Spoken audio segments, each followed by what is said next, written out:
I never actually know how to begin the stream. Like, what's the first thing to say?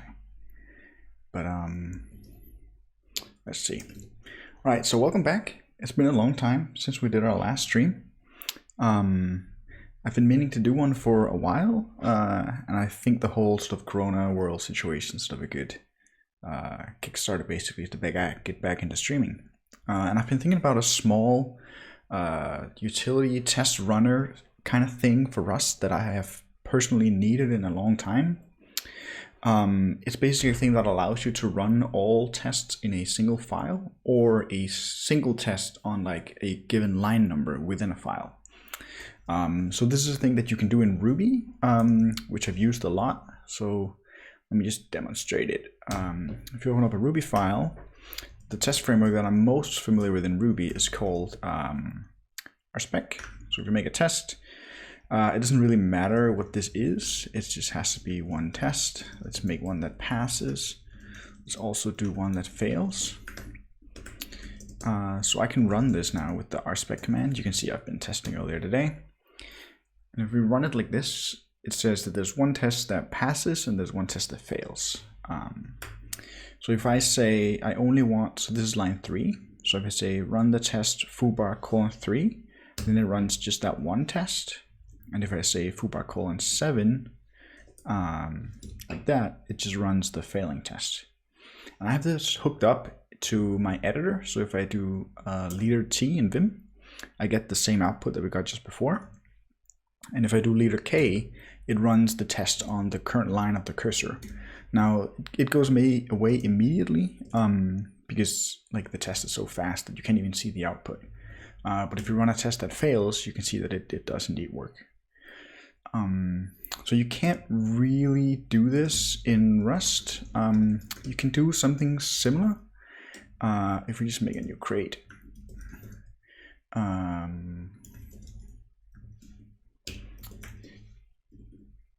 Foobar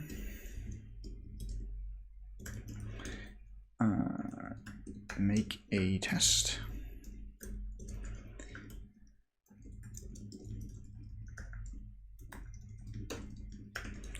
Make another one. You can run that with cargo test, and they both run. If we make one of them fail, see, that's the kind of output you get. Now if you do cargo test help, it tells you that you can pass here, so you can pass the name of a test to cargo test and it'll run just the test that contain that string that you pass it. So if we say we run cargo test foo, it'll run just foo. If we say cargo test bar, it'll run just bar. But the key here is that requires knowing the name of the test. You can't just say run all the tests in main. That's not a feature that cargo has. And you also can't say run the test in this given line, which is kind of annoying because what I would usually just do in Rust projects is I would just run all the tests every time. And that's fine because usually the tests are pretty fast, but over time as a project grows, you just have tons and tons of tests, and running all of them is not necessary and kind of kicks you out of that like fast test-driven development sort of loop. What I really like from Ruby is having the super fast feedback of running just a couple of tests all the time. Now we're never going to get that in Rust regardless because we have to compile things, but I think it would still be nice at least to make the sort of output easy to parse rather. Sometimes you also get into a situation where while working on one specific test, you have a whole bunch of other tests that are failing that you can't really deal with right now. And so the additional output of those failing tests creates sort of additional noise that you will get to later, but for now it's not really important. So for that, it's really great to be able to just run like one file or a single test even. Now I have experimented with some scripts that like if you have a long test and you say like run the test on line 14 in this case, it'll like search upward for the first test and then find the name of that and then run that. But that's a bit sort of finicky and it requires a special tool. What I would really like is some sort of like command line tool that I can just run and pass in like source main rs line 10, whatever, and have it just work. That's sort of the goal of today's stream, is to build a small utility that can do that. So the idea that I have is to basically make our own test attribute. So there's this there's a crate called inventory, which is black magic. Inventory basically allows you to sort of have almost like a plugin architecture kind of thing. So you can have some type, in this case it's a flag, and then you can like tell the compiler, hey, like gather up all these flags. And then elsewhere in like your users' libraries, they can like submit flags. And these can sort of happen at arbitrary points in their code. And then in your library, you can say, okay, now give me all the flags. So what I'm thinking is that we're going to have some, we'll have some attribute macro that will like expand this code into something that will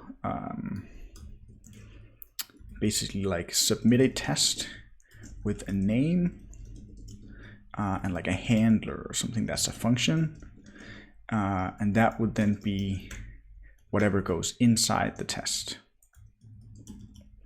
And in the Rust standard library, there is a macro called line that returns, expands the line number on which it was invoked. So that's basically a way for us to get at where the test was sort of declared, right? And there's a similar one for, whoops, if I could use Vim correctly. It's a similar one for file. So I think this is basically all we need. So in Rust, you can make these things that are called attribute macros, and they basically allow you to, so they sort of get this code as input, and then they're able to generate arbitrary code based on that. And you can actually choose to not even emit this code in the first place. So you could basically have like an attribute macro that gets something as input and just emits nothing. That basically just deletes the code in the final compiled output. So what we're going to do is make our own test macro that takes some function and generates something like this instead. I think that will work. The only downside is that we can't sort of hijack the cargo test command. So we can't like say -- file and then like line 10 or whatever. We can't really do that. That's not possible. So what we're going to have to do instead, I think, is use environment variables, which is not too bad. I mean, if you configure it, if you configure your editor to sort of do this automatically, then it doesn't really matter what the interface is, because you're not going to see it day to day, which is fine. So I think we should just get started. Let's delete this toy project. Foobar. So I played around with this setup earlier today just to verify that it is indeed possible. I just did like a quick 30-minute spike on it. But I couldn't find a really good name for it. So let's just call it test wrapper, I think.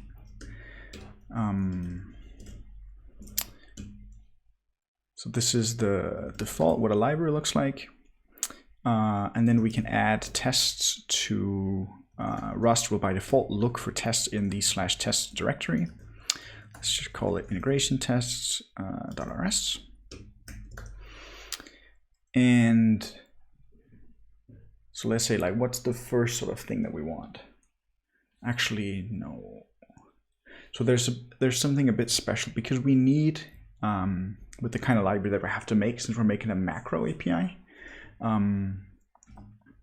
if you have to make a macro API, you have to declare your, so in the cargo.toml file, basically the file that sort of describes the dependencies of your package, the name, stuff like that, you have to say that lib proc macro true. This basically tells the compiler that your crate is effectively a compiler plugin, basically. And a crate that exposes procedural macros can also not expose like other public types or functions or whatever. You can only expose macros. So what people usually do, and what I have done in the past, is have several crates managed in what's called like a workspace, where you can have sort of several crates that are bundled up together. So usually you have one crate that contains like the regular sort of public interface, and this is the crate that people depend on. And then you have a separate crate that's called something like code gen or proc macros or whatever. And this is the part that contains that special proc macro true flag, as you can see here. What you can then do is from your normal library crate, you can re-export the procedural macro. This crate is a bit special because it has a lot of docs. So here you can see we depend on the procedural macro crate, and then we sort of re-export its public members. So this is how our users can basically depend on one crate and get both procedural macros and regular types or whatever. So we're going to have to do the same in our case, because we are going to need like types and functions. Like we're going to have some function that like it's called like run all tests or something that will like find all the tests that we had registered and like run them. And that is not a macro. So we're going to need a workspace. I can never remember how to do that. So let's see. It's a special thing you put in your cargo tunnel. Yeah, like this.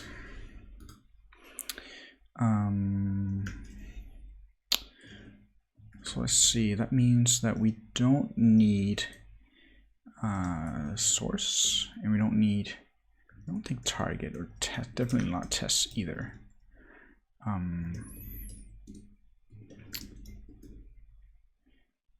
Don't need lock either.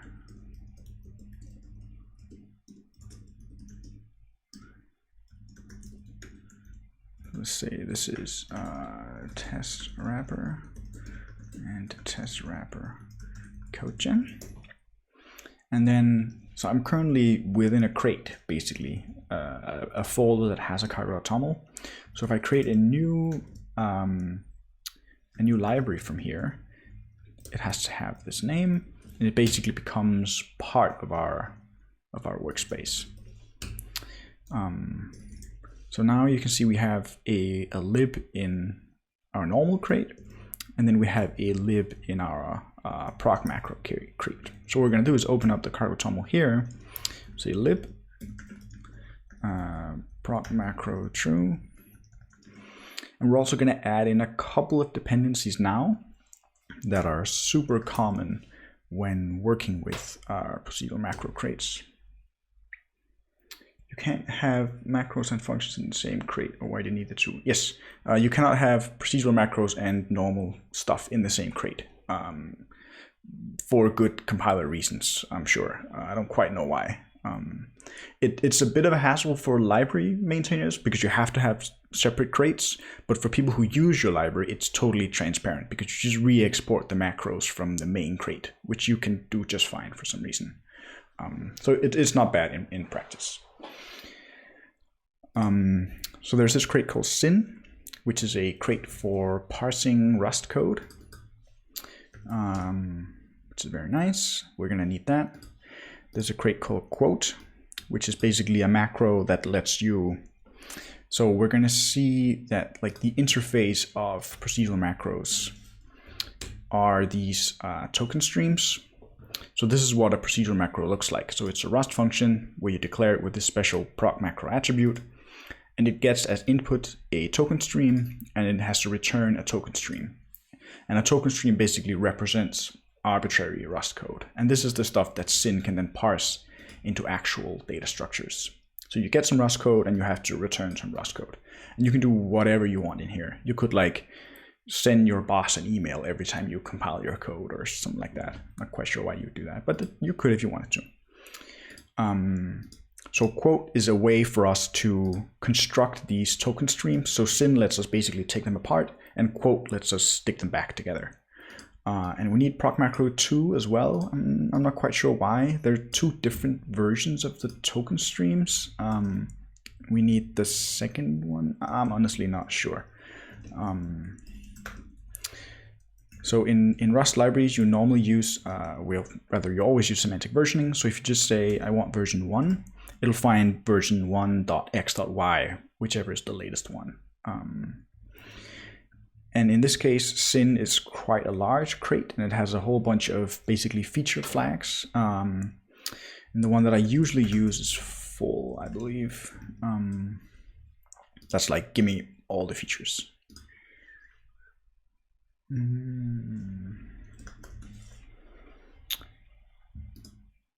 Yeah, I always believe we want extra traits.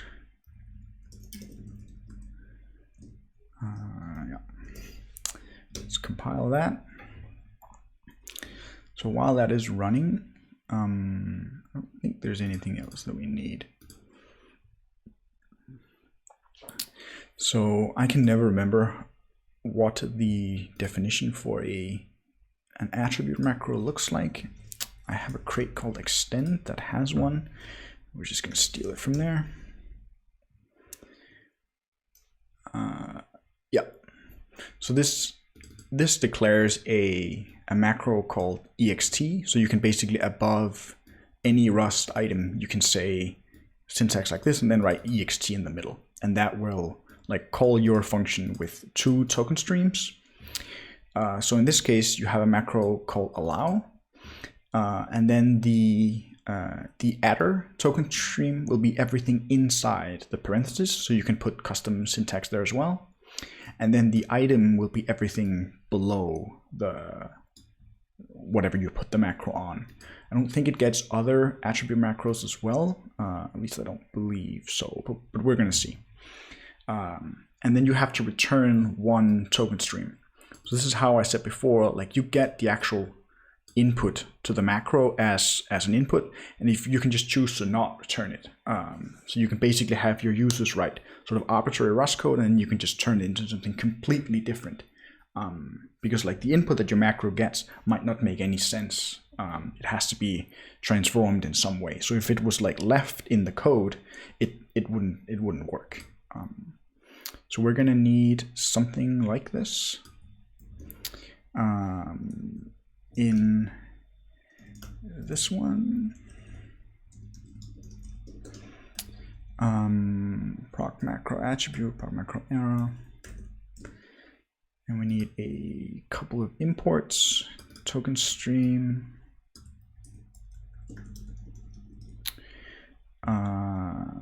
I usually these days just use sin star. Use quote.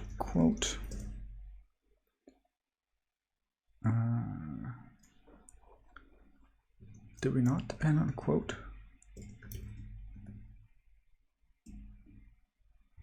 We did not.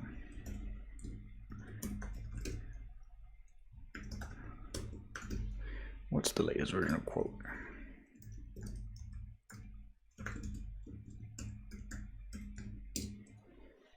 There we go.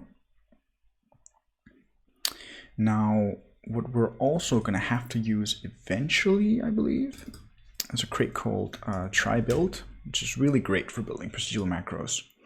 It basically allows you to sort of write tests for like generated code. So you can write like some code in a file and have the test be this particular file should not compile, or this particular file should compile. And that allows you to sort of test your procedural macro. I'm not quite sure we're going to get to that yet. I think first we're going to do a spike without too many tests, and when we sort of have an interface that kind of works, then we're going to think about how to actually add tests, and then make sure that we cover all the corner cases in the tests. So the first thing we're going to do, so over here we have the macro crate, and over here we have the actual library crate. So let's just go ahead and figure out how it could even work, and how we're going to use this inventory crate that we talked about before. So let's say in test wrapper, the non-code gen, make the tests directory that we had before, integration tests.rs. That allows us to put a test in here.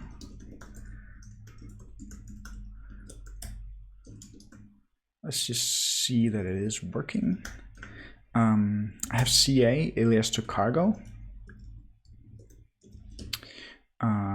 And if you also do cargo T, it runs the tests. So CAT, you'll see me typing that a lot.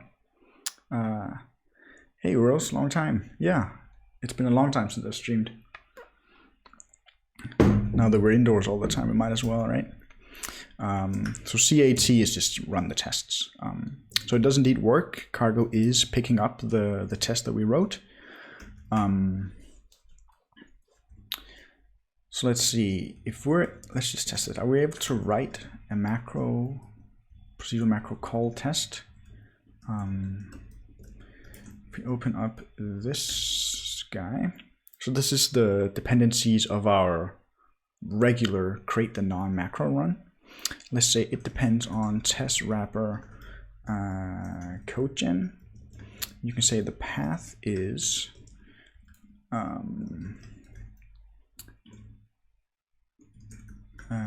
test wrapper code gen, and the version is 010.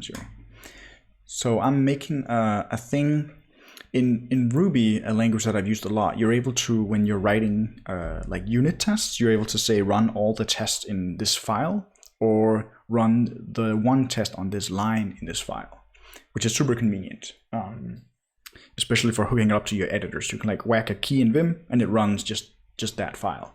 Rust doesn't quite have that, so we're sort of building we're sort of hacking that into the language, sort of. That's the idea, at least.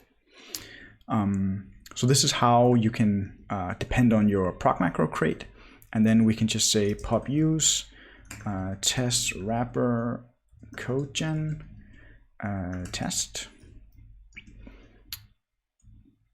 and that should work. That does compile.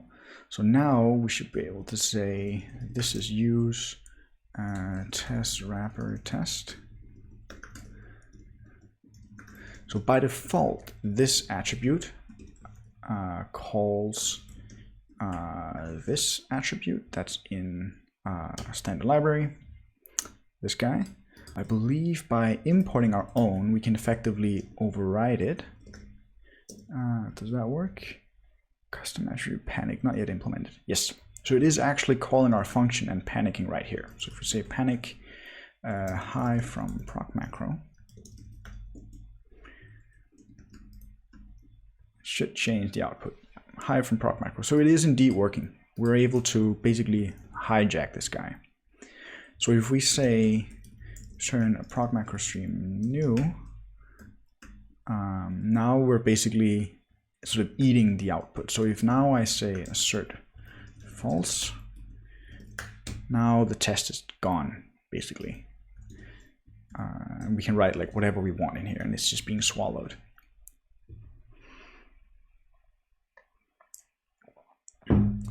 I've been using Vim for God knows like 10 years, and it's the kind of editor that once you've learned it and used it for several years, it breaks you and you can't use any other editor, basically. I guess Emacs with like Vim bindings, maybe. But like Visual Studio Code or anything like that, I can't use it because I can't type like the normal way. But Rust is cool. You should check it out. It's pretty fast. All right, so we have to, let's sort of disregard this guy for now and just figure out like what would we actually want it to expand into. So if you write something like this, let's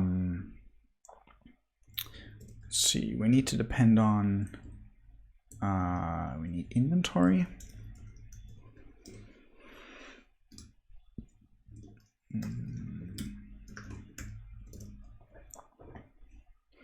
And then what we can do is, once it's compiled, in the library we can say, what was it? Inventory collect. Let's imagine we have some test type. We just need to declare it. And that will allow us to eventually sort of get basically all registered tests. And the key is that this can be in user code. So we can say inventory submit test.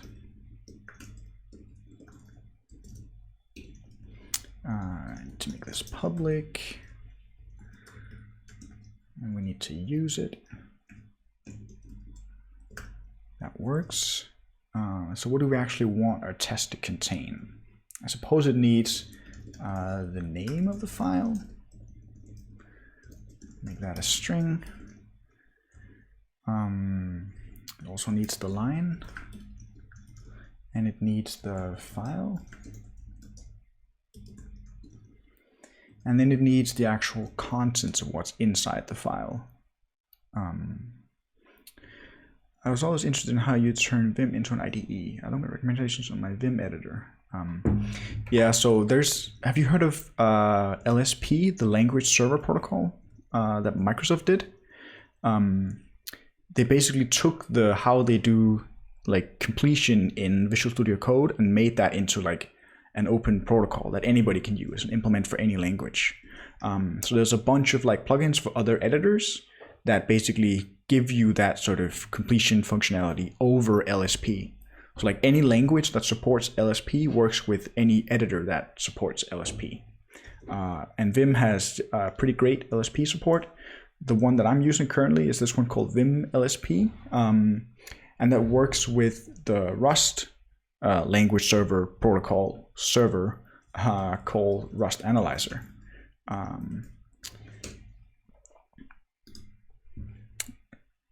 So you install this and you run it, and then you install a couple of Vim plugins, and then you get pretty good completion.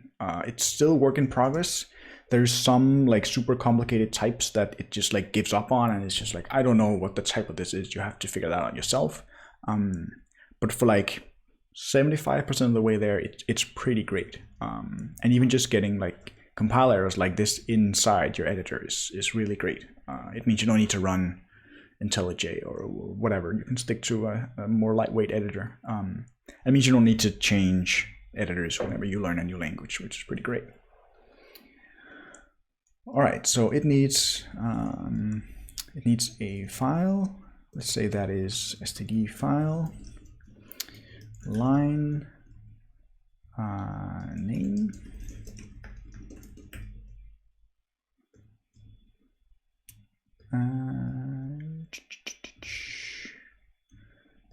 And we need to make the fields public.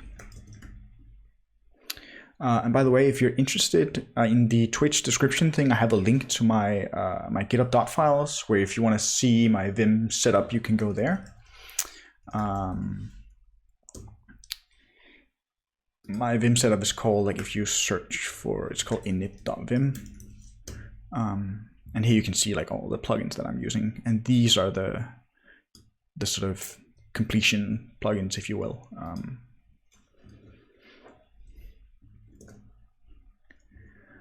So this is how we do a test. Let's make a function. If I could spell, run all tests, and let's just print all of them like this.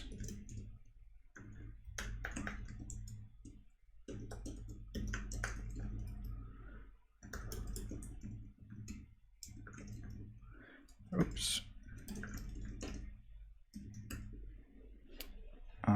Like that. And then we will call that from here.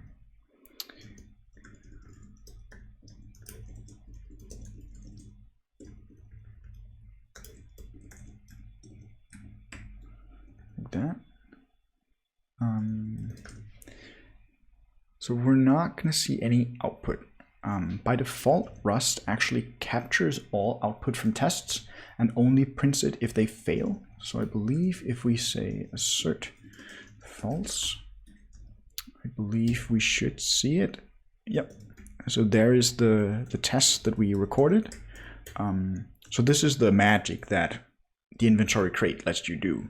So like in a user crate, we can sort of declare plugins almost. And then like later on in our library crate, we can get it. And like I have no idea where all these tests are being registered. They just sort of show up. I have no idea how it works, but it works.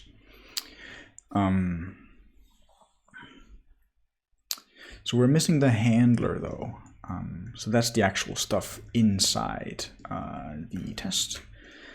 So let's say that's a, let's just call it handler test.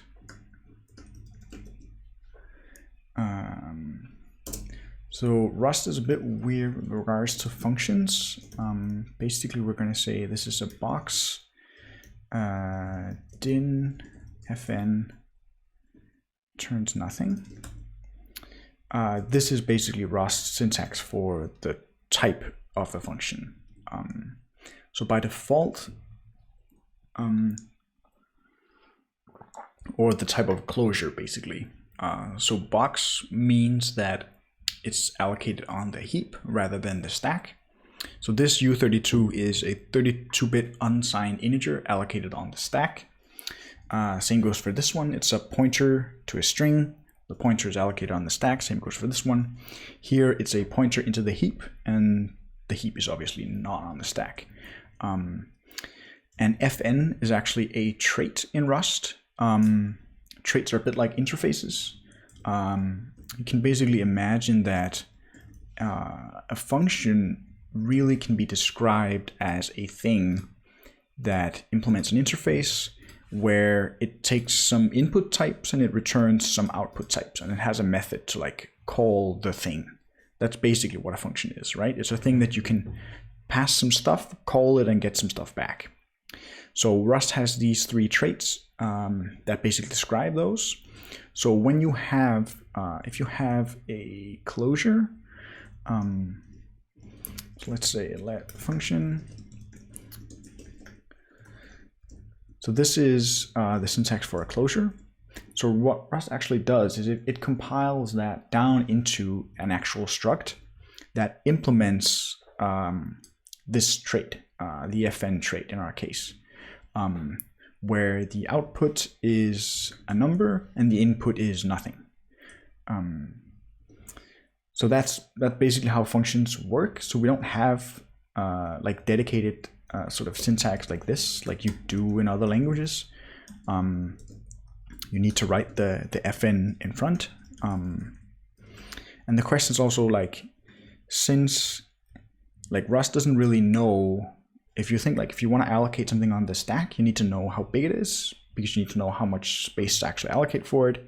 Whereas we don't really know how big the handler is, because it might capture stuff from the environment or whatever, actually close over variables. But by putting on the stack, we can just sort of disregard the size, and like it's just a pointer to something on the stack, and it can grow and shrink arbitrarily. I'm simplifying this like a lot, but this is why sort of the syntax for closures in Rust is a bit weird coming from the outside. But there's a good reason why it is that way. And the keyword din is just, it's actually not necessary. This is just to tell like people who use this, because if you see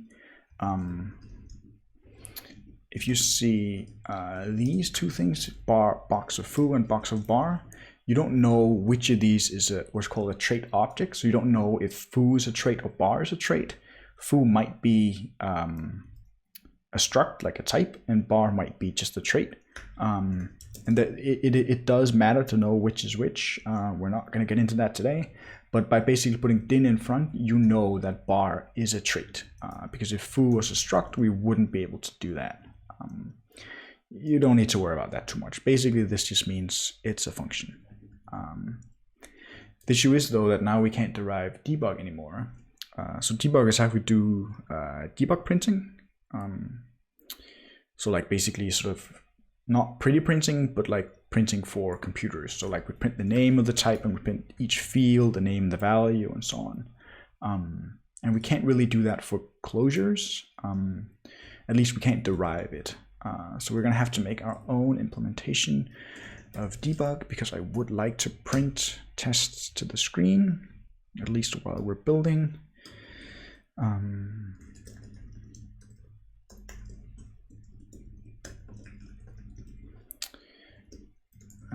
Test.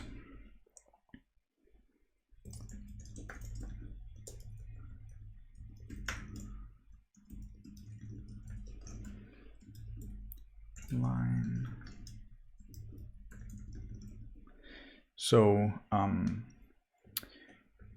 debug is the trait that you have to implement such that you can actually print your types like this. This syntax means print to the screen, but print the debug version. If you were to do something like this, it means print it's called the display version. It's basically the human readable version. So you can, for most types, you can just derive that with basically a procedural macro, the kind of thing that we're going to have to write over here eventually. And that implementation will basically print the name of the type, each field, their name, and their value, and then basically delegate to the debug implementation of the values. So it's sort of recursive in that way. But we can't really print closures, at least there's no good way to do that. So we need to supply our own implementation, and then we can just say that the handler is just going to be closure like this.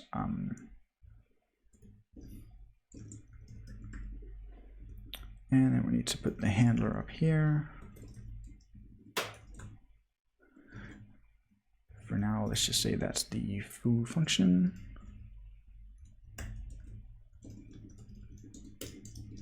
Like that. So now it does actually compile again. So we do actually need a test to actually run our run all test function, just to see that we're actually correctly gathering up all the tests and printing them out. We are not. Oh yeah, that's because this test doesn't actually fail, so it hides the input.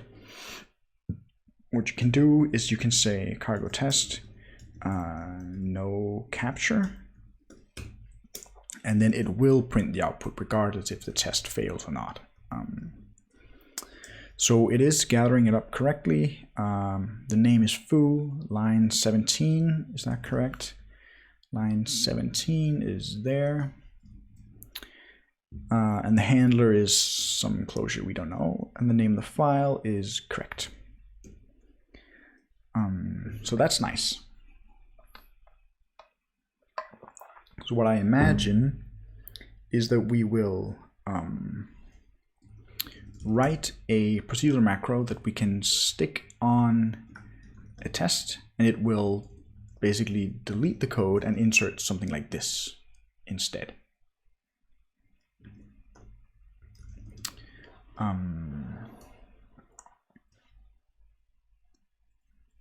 However, if we do it exactly this way, that means that our users will need to depend on inventory themselves, otherwise they can't call inventory submit.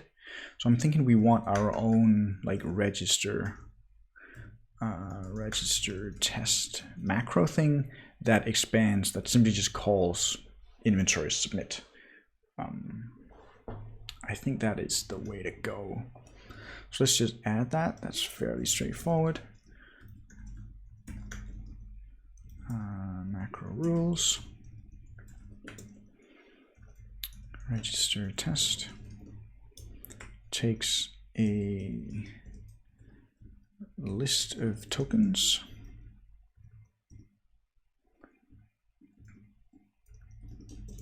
I believe that is the syntax.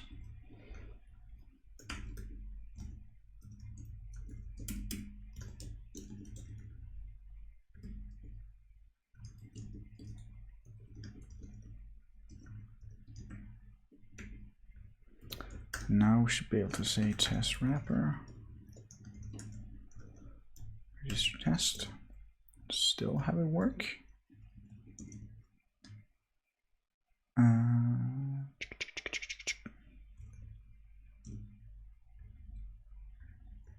And it does.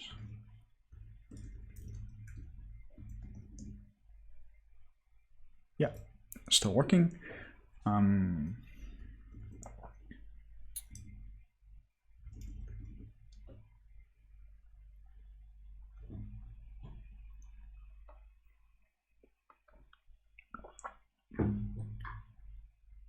Wait, am I lying? Because like this macro expand into this, so it's as if we just put this right here and our users would never know. I'm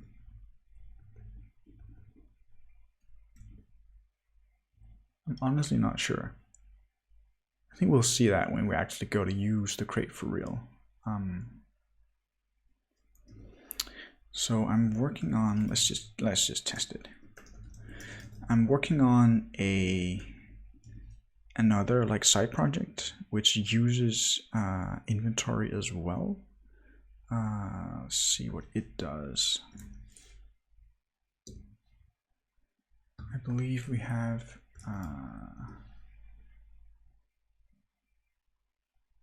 collect.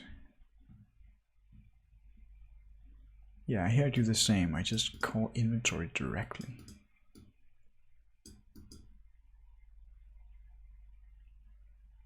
I guess it does work. Oh well, we're gonna find out. Eventually we're gonna try to make like an actual sort of, well, I'm just spinning on the screen, an actual like test crate for this, and we'll see if it doesn't work. But I still think it is nice to have our own separate macros, so people don't need to like actually know that it's inventory behind the scenes. So let's try to write the macro.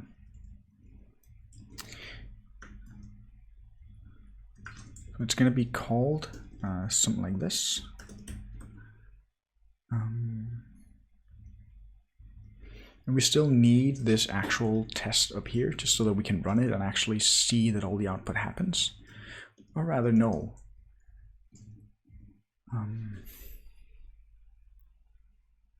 No, let's add our own macro. One more macro. You can never have enough macros. It's just called setup. That doesn't take any input and just expands to this.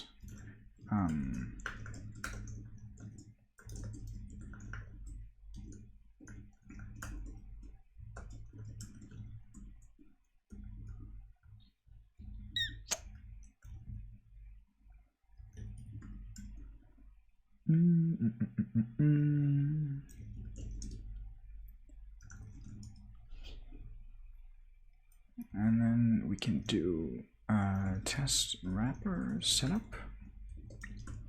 and that will basically insert this sort of fake test entry point, basically, that just runs all the actual registered tests. Now you've probably noticed that means that we won't be able to get the sort of nice default Rust test output. We're going to have to do our own printing. I don't think it's going to be too bad in practice. You can think we basically have run one test that delegates to another test framework and like runs all its stuff inside itself, sort of. Is not too bad. So let's go ahead and write this. So it is going to, let's say, let tokens or code is quote, and then you can say, so quote will actually return a token stream, which is a proc macro 2 token stream. What we need to return is a proc macro 1 token stream. I honestly don't know what the difference is, but I know that if you say proc macro 1 token stream from, you can convert a token stream 2 into a token stream 1. Whatever. So this is the code that we're generating. Currently we're not generating anything. That's why it says it can't actually find foo, even though it's right here. But remember, our macro is basically swallowing that. So let's say that this is actually what gets generated there. It should fail to compile for the same reason. It says foo cannot be found. It's a bit more invisible now. Let's just hide this for now and think about what we need to do.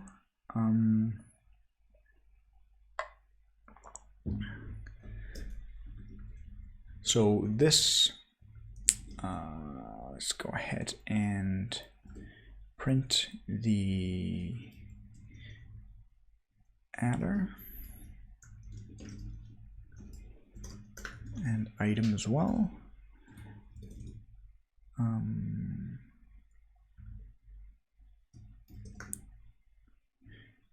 So here you can actually see the input. So the adder currently is nothing. I believe if we were to write stuff there, we should see it. So now the adder is a literal with an integer that is 1, 2, 3. So sin is basically the crate that we talked about in the beginning that lets us sort of parse this and actually deal with it. And then the item is the function itself. So it has a function, like some identifier fn, a foo, parenthesis, a brace, assert, a whole bunch of stuff inside it. So sin has different ways to sort of take these raw token streams and actually convert them into Rust types that we can deal with. The most common one that you use at the outside of your macro is this guy called parse macro input. And you basically call it with the tokens and then you say as whatever type you want to parse it into. And sin has this trait called parse, which are basically things that can be parsed. So if we look at the one that we're interested in, they also have a type called item, I believe, which are basically like all the things that can appear sort of at the top level of a Rust source file. So these are like not stuff inside functions, but stuff like outside functions, like use functions, declarations, struct declarations, stuff like that. Like you can't have expressions, you can't say 1 + 1 at the top level, but you can define functions and stuff like that. So these are all those things. So what we're interested in is parsing our item token stream into what's called a item fn, which is just a function. So this is the sort of syntax tree for a function. It has some attributes. It has a visibility, that's if it's public or private. It has a signature. The signature is also where the name is. That's the ident here, that's the name. And it has a block, that's the actual code inside the function.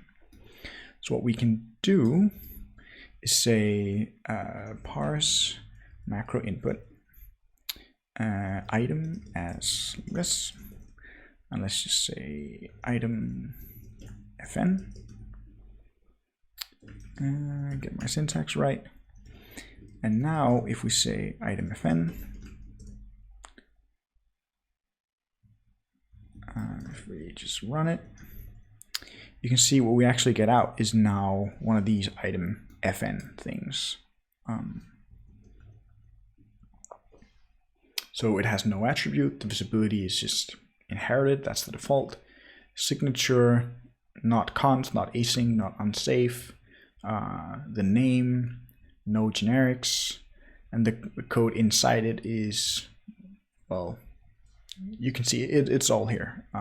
We don't actually need to worry about what most of this is because we're just going to pass it on to this guy down here. So, however, if we now were to like take this guy and like stick it on a struct, it wouldn't fail to, rather it would fail to compile because so it says error expected fn. So that means that here we're trying to parse, so in this case item will be a item struct, I believe it is called, which you obviously can't parse into a function. So it'll be this one, and we want one of these. So that's an error on behalf of the user, like they fucked up. So what do we want? This is basically the code that we need to generate, right?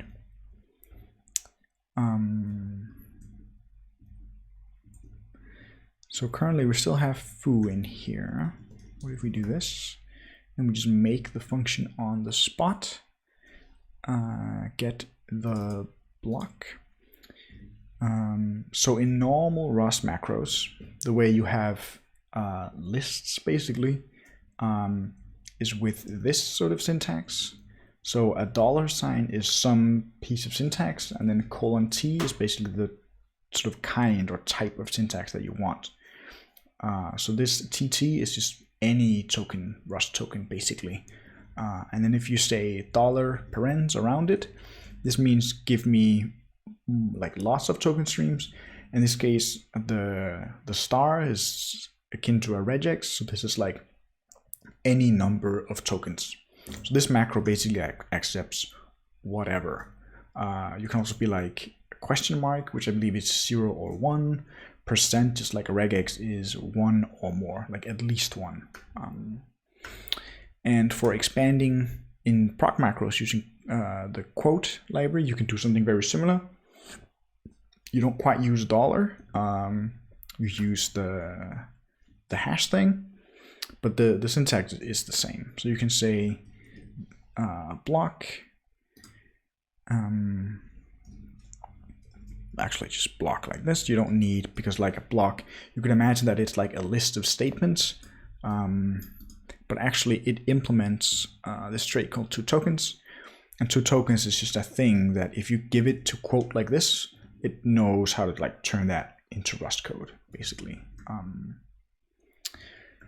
So we just need to make that into a variable. Let block equals item fn.block. The reason that we need to put it into a variable is you can't, like in Sin, you can't do syntax like that. That's not a thing in Sin. It doesn't support that, or in quote rather. It would be cool, but no.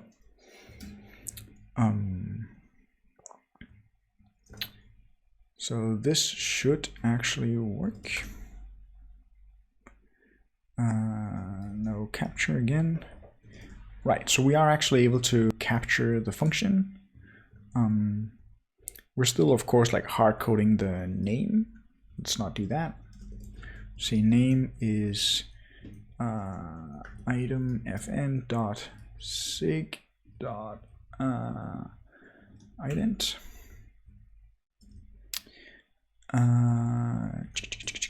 Can you say name?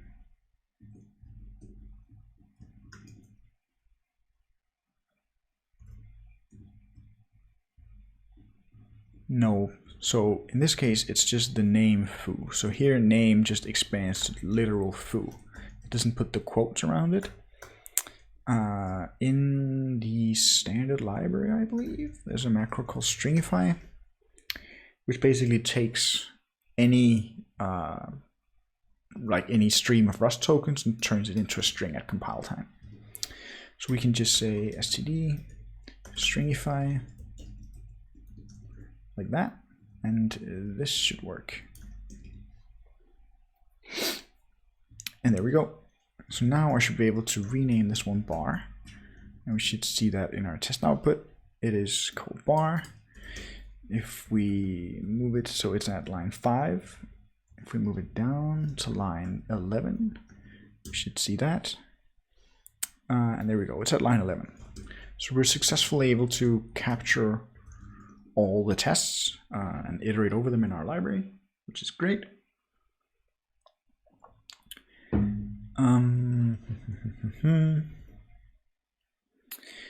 Now, a few things that you sort of need to worry about when you're writing procedural macros.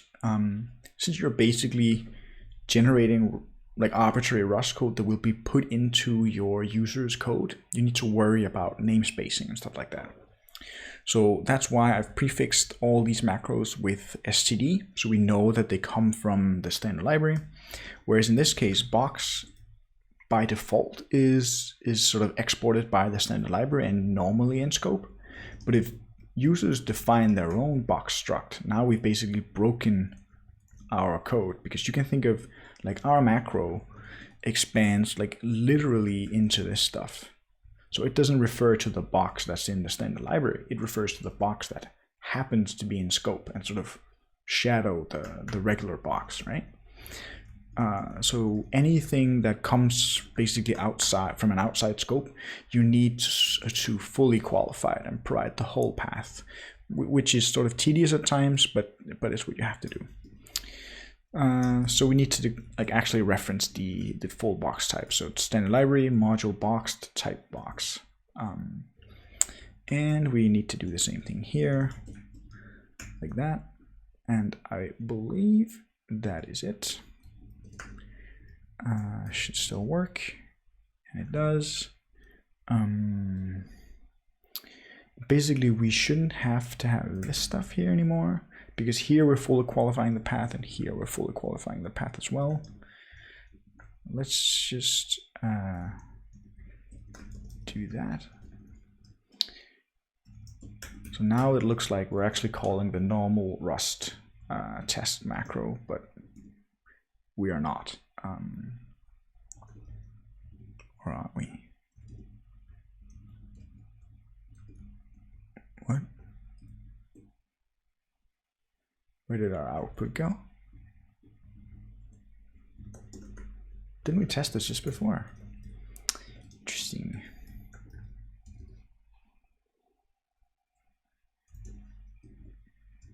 What? Did I break it?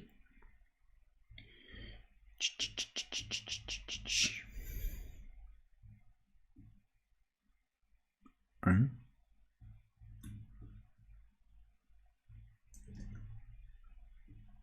I crazy? Why?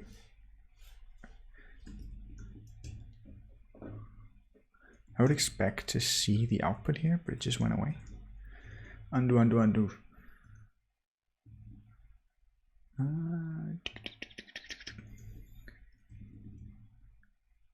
That works. We remove this import. Still works.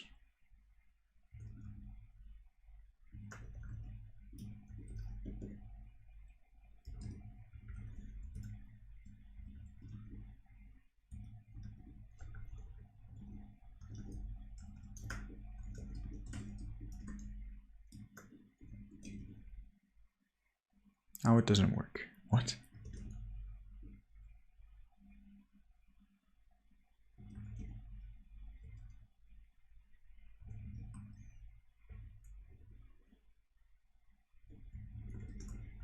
That's the weirdest thing.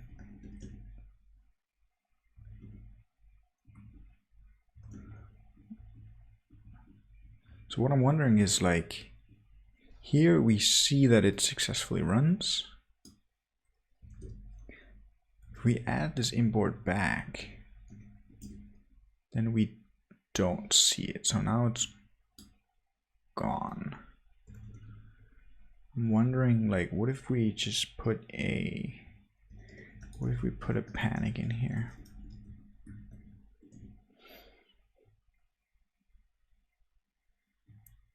What the hell?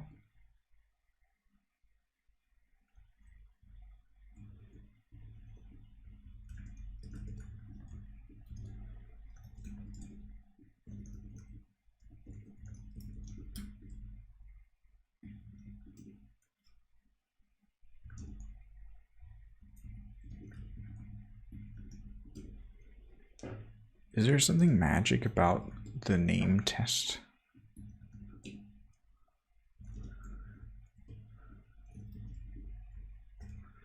Because if you name it YOLO, it doesn't happen.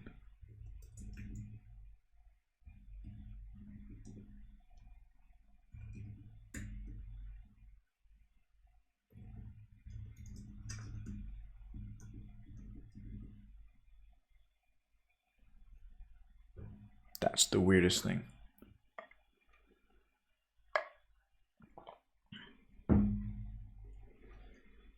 I honestly have no clue. It seems like this use impacts, like,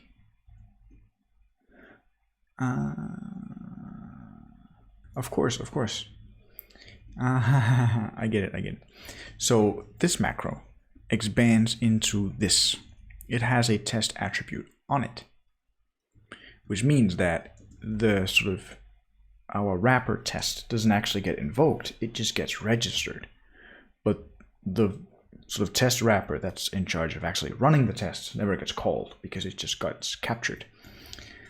That makes sense. So if we say std cannot find test in std, is that because it's in core? No. What? Could not find test in core. It is in core. Is that because it's magic? Macro rules test. God damn it.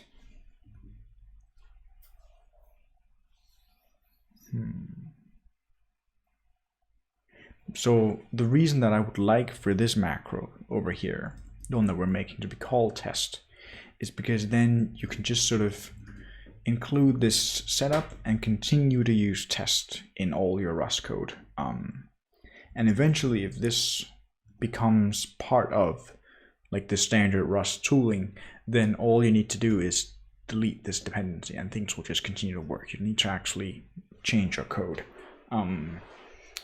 It doesn't seem like that is possible because, so I was expecting that, so similar to our other macro, you can say test like that and sort of declare the path to the macro fully qualified, the same way we do over here. But it doesn't seem like you can do that with the built-in test macro. Could not find test in core. Why not? I think it's a bit special because it's like a built-in compiler thing. So the sort of resolution for it might be different. CFG no std.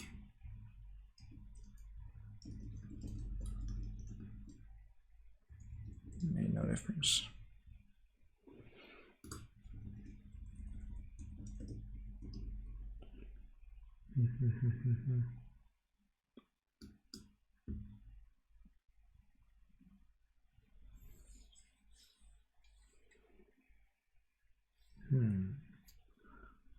Rust GHA, what is that? GitHub action tests.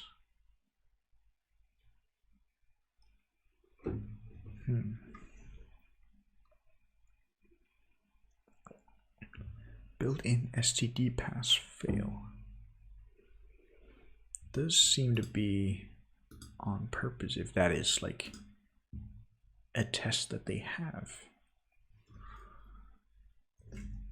Built-in fail. Built-in std pass fail. Yeah, they don't want you to do this because this is the sort of official Rust library, and this appears to be one of their tests. Oh well, that sucks. I'm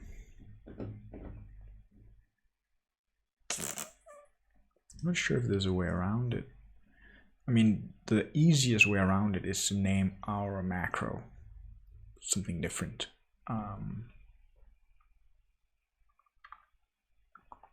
That's just unfortunate. Can we call it test underscore?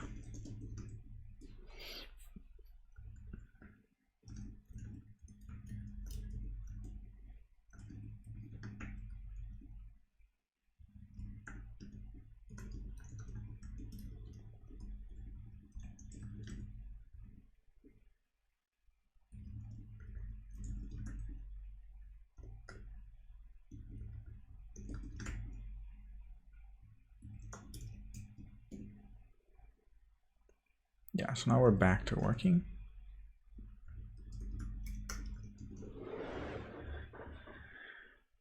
I mean, that is unfortunate, but I don't know of a way around it. I might post on the Rust forums later today, but it definitely seems like it is intentional that they don't want you to do this. Oh well, whatever. Moving on. I mean, I suppose it still is fairly easy if you wanted to change. You could just replace like all instances of this with just test without the underscore. It is not too bad. As long as it is an attribute macro like this that looks very akin to the standard way of doing it, it's not too bad. So let's declare a couple of tests. One, say passes, assert true, fails, also fails, like that. Now we get 3 tests. So now we actually need to find a way to run them. So let's say test. Oh, for each test,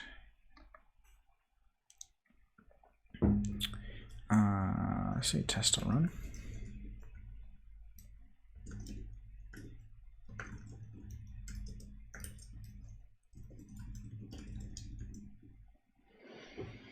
Like that. And that is just going to call the handler.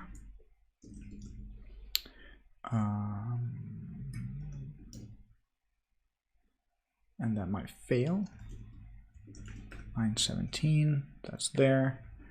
But we don't actually want it to, so in this case, let's print the name of the test.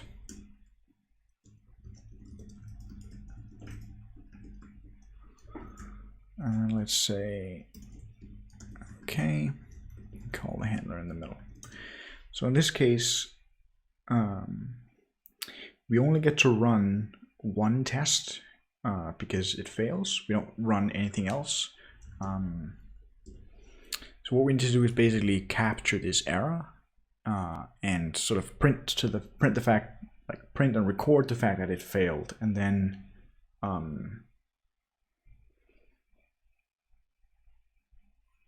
then like after running all the tests, we check, well, did any actually fail? And if so, then we panic with some message.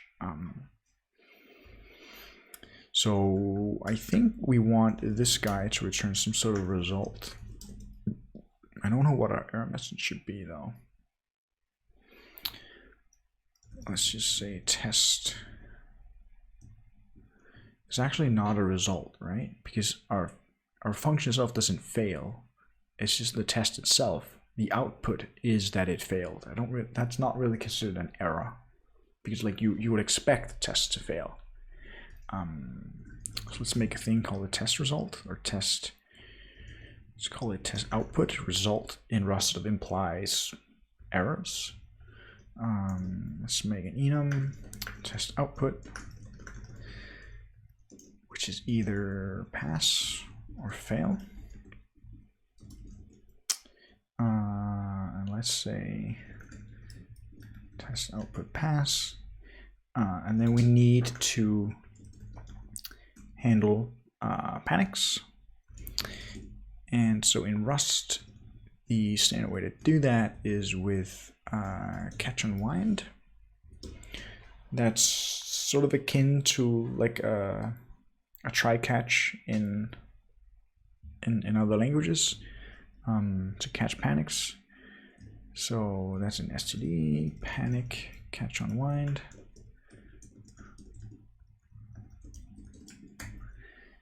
Takes a closure. Yeah, I've seen this before.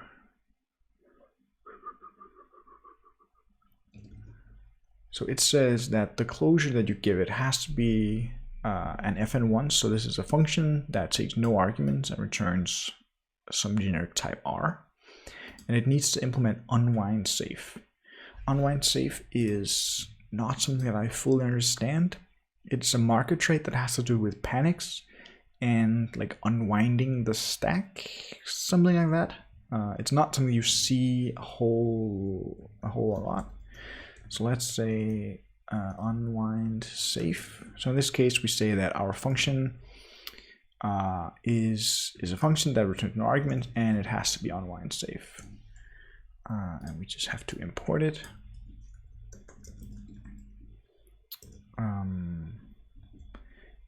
And we need ref unwind safe as well, I guess.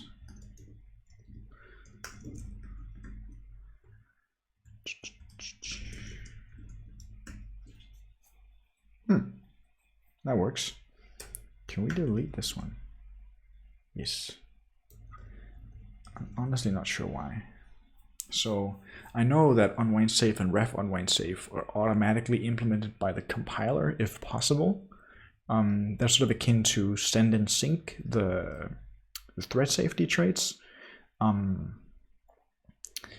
whenever you have like a generic type like this, it's often that you need to like put send on it and like plus sync or whatever.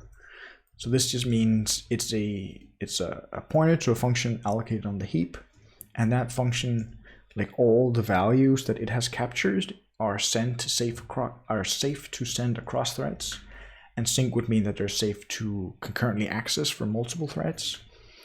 Whereas unwind safe basically means that for references to this function,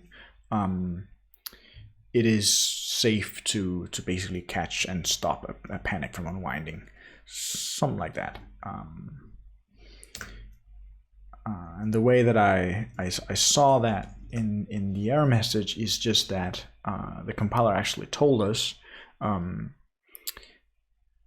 std ops function plus static, don't worry about that, may contain integer immutability, blah blah blah. Within tests, the trait unwind safe is not implemented for this function thing. And the only thing that looks like that inside of test is this handler. So that's sort of how I guess that this is where we need to stick it. Because again, most other things in Rust are unwind safe and ref unwind safe. These kind of strings and numbers definitely are. This is the only kind of thing that's kind of weird in that sense. So that does fix it. Catch unwind returns a result, standard result, thread result. So that's where the error is just anything, the like sort of a dynamic type that we can just try to downcast if we want to. We don't really care what the error is, because in regular panics in Rust, the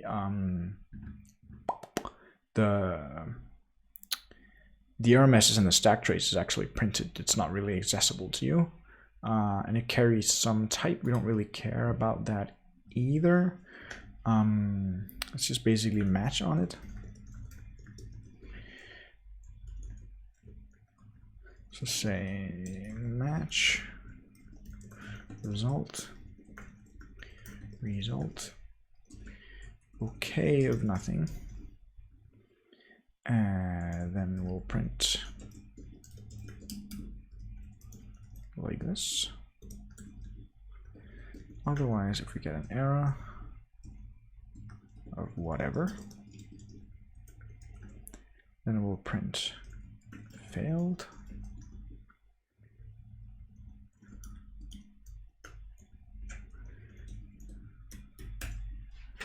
Like that. And then down here,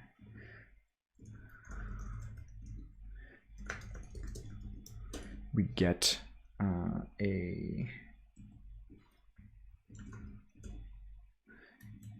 so this is one of the cases where the completion falls down. So it's pretty clear that this function returns a test output, but down here where we actually take it and bind it to a variable, Rust Analyzer is like, I don't know what type this is, it's unknown. If we actually try to like bind it to something and say it's type unit, the compiler will actually tell us no, it is a test output. So there is a way for you to actually figure out what types stuff has. This is slightly inconvenient. It will of course get better over time.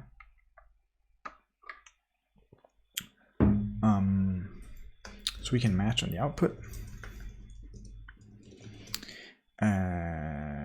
Test output, pass, do nothing, fail.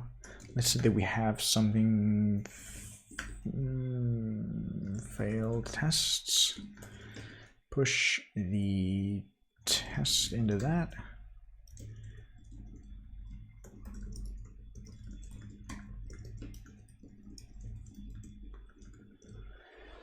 And then at the very end, we can say if failed tests is empty, is not empty, and then we can say tests failed.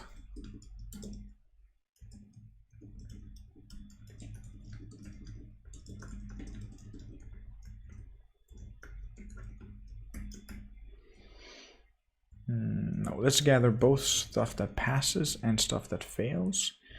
Passed tests.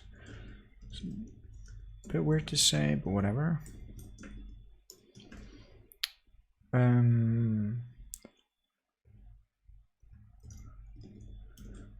0 tests.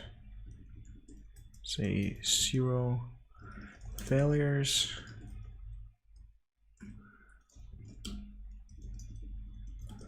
Passed, 8 passed, 0 failures.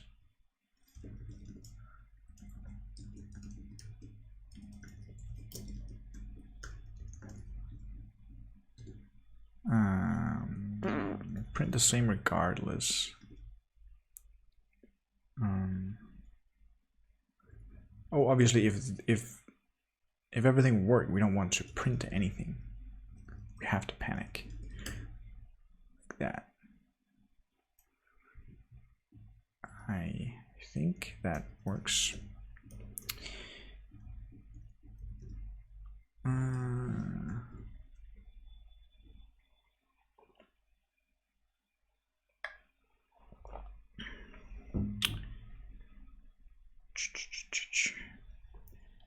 Yeah, also fails, failed, fails, failed, passes. Okay, this does look correct.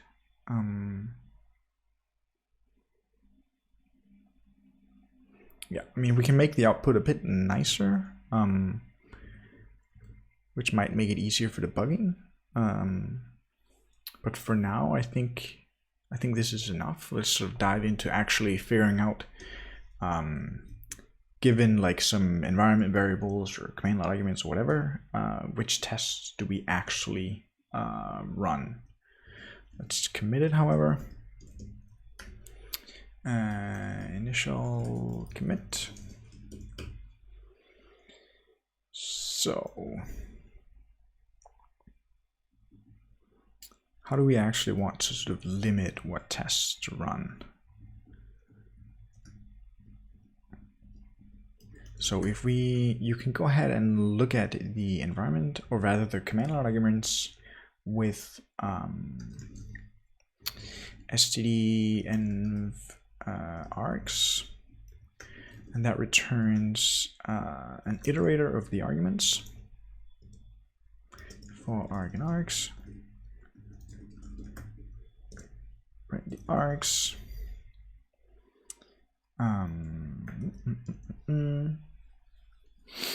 So you can see it gets the name of the binary, and it gets this no capture thing that we passed. We're not able to like make our own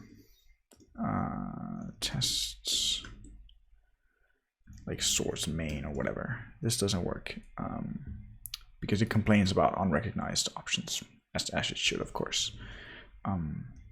So what we should probably do instead is make some sort of let's say test wrapper file.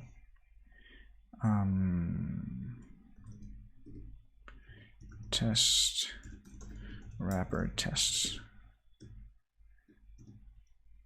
Integration test rs, like that. What the hell? Cargo. And then in our run all test function, we can look to see if this environment variable is set, and if so, we can filter the tests to the tests in that file,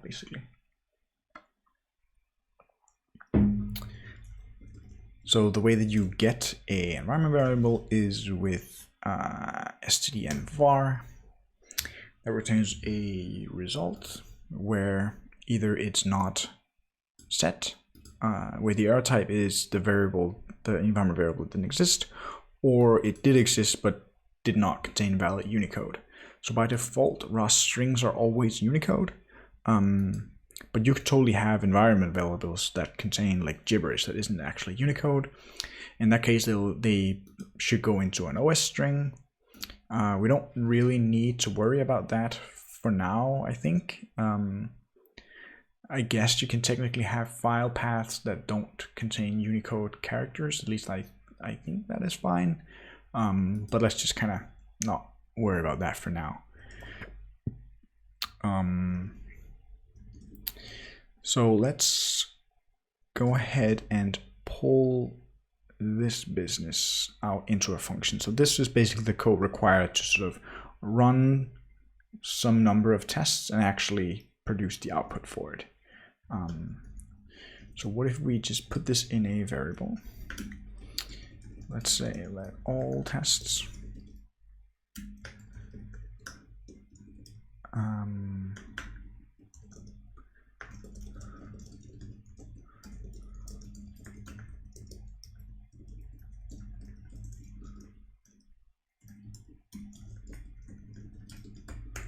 and then down here we say all tests, and then we can extract a function,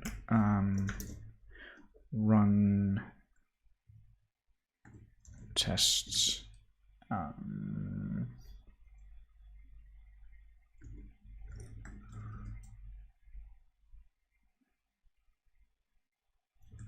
and print output.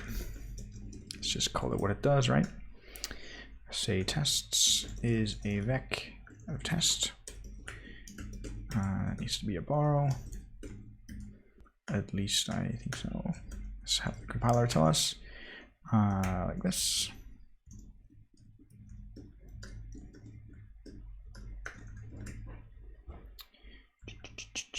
Function is never used.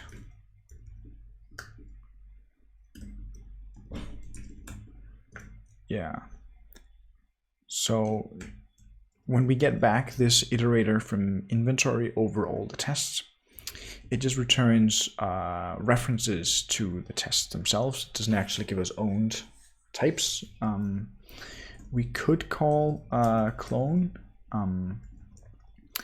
but we can't actually derive clone for our test because these three implement clone just fine, but this one doesn't. You can't stick clone on here for reasons that we don't need to get into. But actually returning, or rather passing along a reference like this is just fine as well, so we can do that. So this basically means it takes a list of references or pointers to tests, basically. The actual implementation of the code doesn't change at all. Let's also I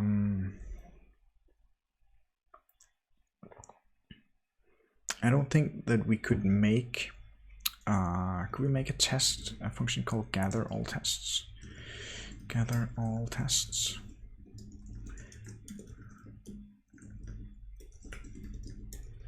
I don't think so. So I would like to sort of hide this business in its own function. But I'm not sure. It is possible.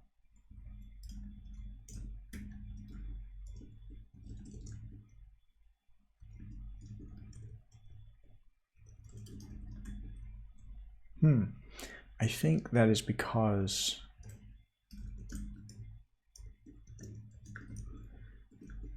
inventory does black magic stuff. Because like if you just sort of look at this naively, it looks like we borrow a list of tests from inventory, and then we get references to them, and those references. So here, test is a reference, sort of.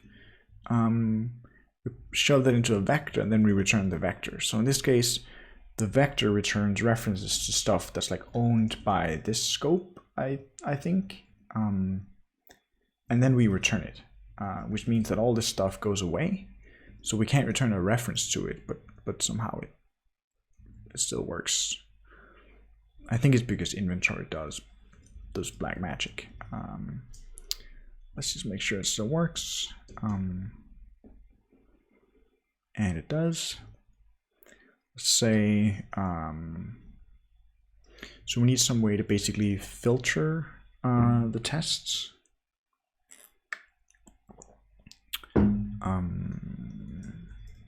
Let's go ahead and make this variable mutable, and then let's say if let okay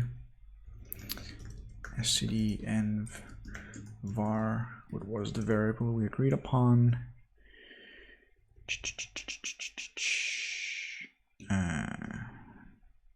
Test wrapper file.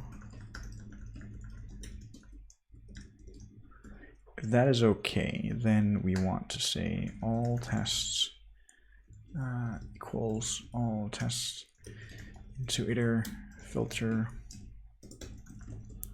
test file is file.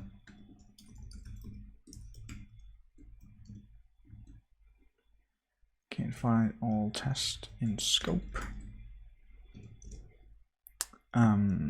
So this will basically take, so all tests is currently a vector of tests. Into iter turns it into an iterator.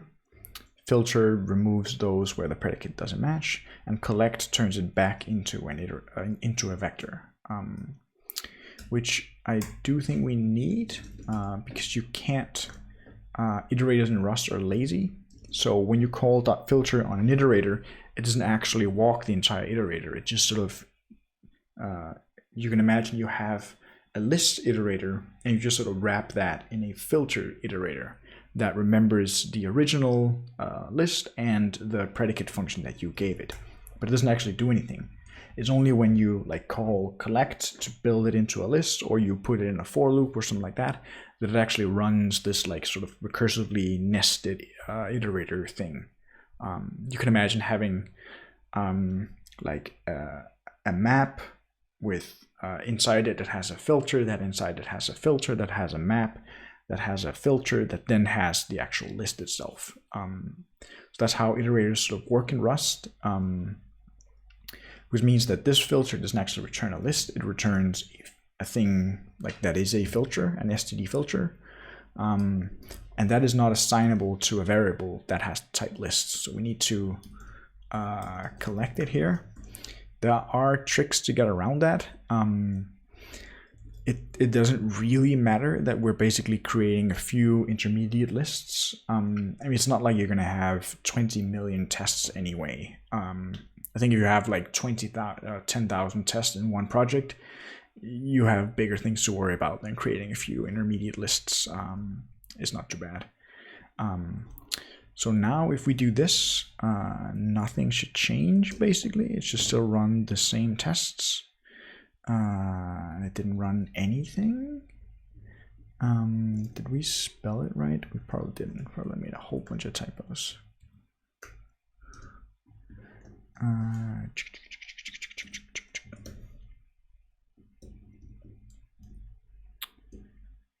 Yeah, we did.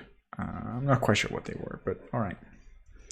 So now we run those. Let's make another test. Let's rename this to 1rs and 2rs.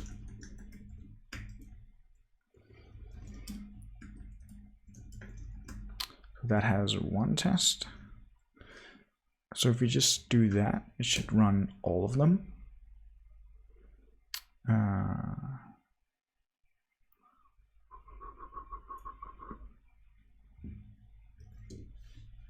Which it didn't.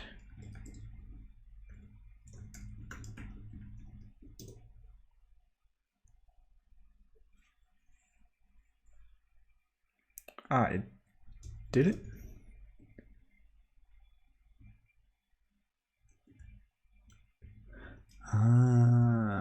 God damn it.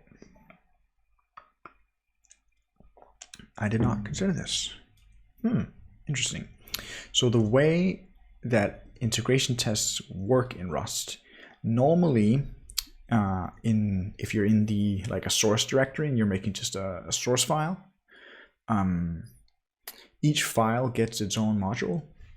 But as soon as you go into the tests directory, this directory is special. Each file in there is basically a separate crate that gets compiled separately by Rust.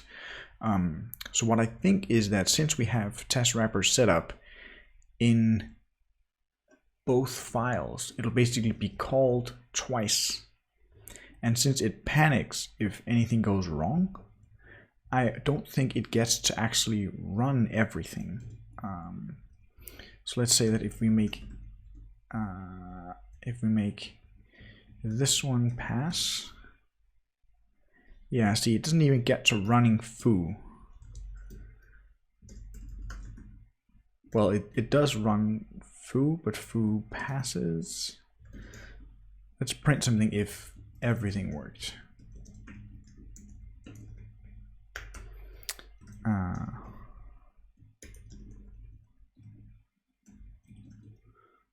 Like that. It doesn't actually get to running foo.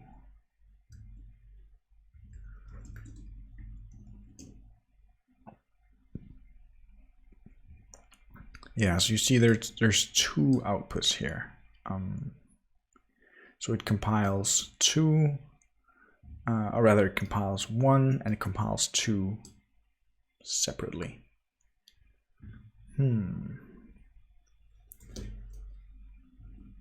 If we don't put setup in there, what happens? And it only runs that.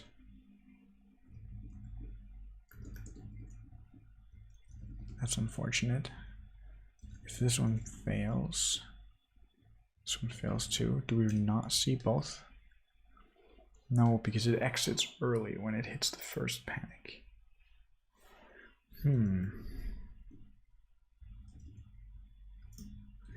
If we make that one not panic, then it does print everything. That sucks.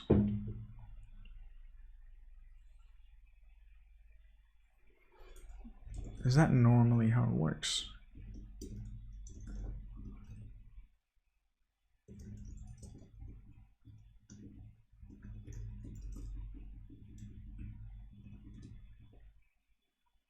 Yep. Oh well.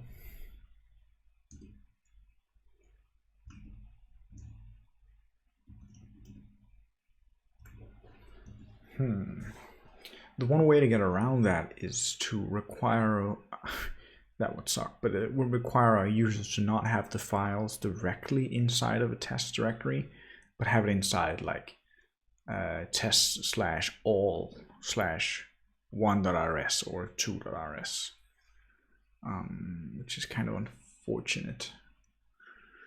I'm not sure if there's a way around it. What if we don't? This probably won't work, but what if we? So the key is that I still want the command to actually fail, because currently it just succeeds, but there were tests that failed, which we don't want. What if we use, what if we exit instead of panic? I have no idea if that would work. CD process exit.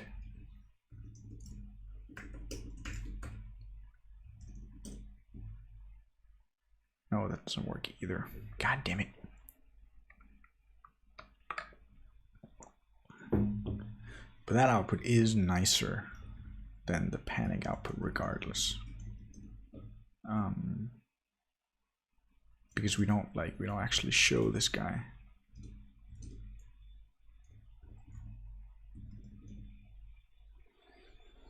I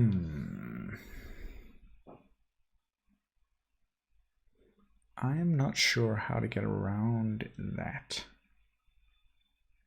I mean,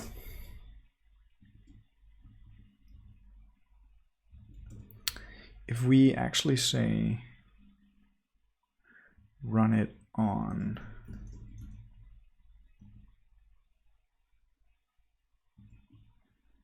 yeah, the 26-inch. Wait, what is the size? It's the newest one that came out last year.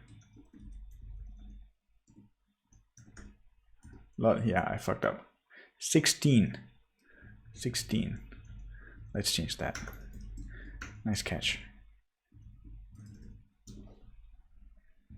It would be nice though.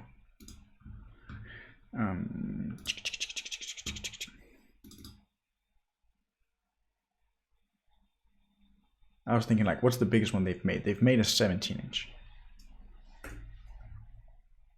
but not a 26.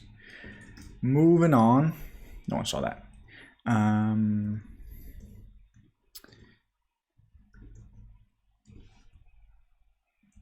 If we say 1 runs that guy. Oops. So it does work when you actually pass the name of the file. But if you have failures, they'll show up one file at a time. However, like, that's how it currently works with just normal like tests. So maybe it's not that big a deal in practice actually. Are you using something to switch windows? I'm using Alfred, which is like an application searcher launcher kind of thing. So I use that to, like, A is Liquidity, that's my my terminal emulator, and then S is for Safari. That's what I use most of the time. Yeah, so I don't actually think this is a huge deal in practice, because it behaves similarly to how Rust test normally works. Right, and our filtering did work, so we're able to say 2, and it runs just that one, which if we say this one is true, then it should pass. I'm trying to build up a config for Yabi. I have no idea what that is.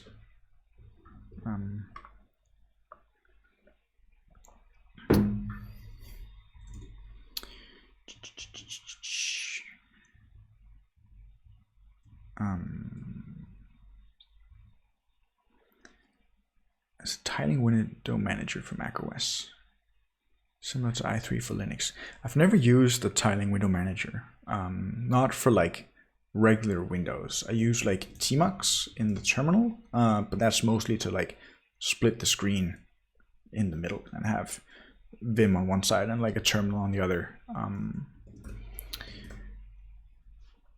But for like general windowing, I don't. I know it's very common in the Linux world to do it.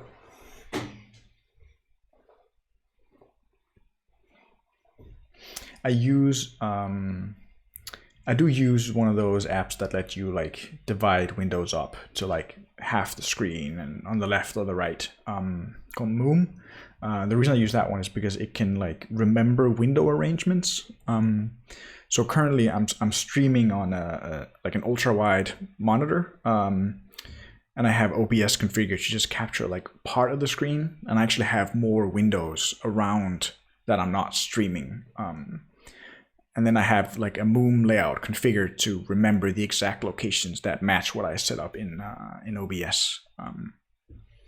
But in terms of like full-on tiling window manager, I've never really used that.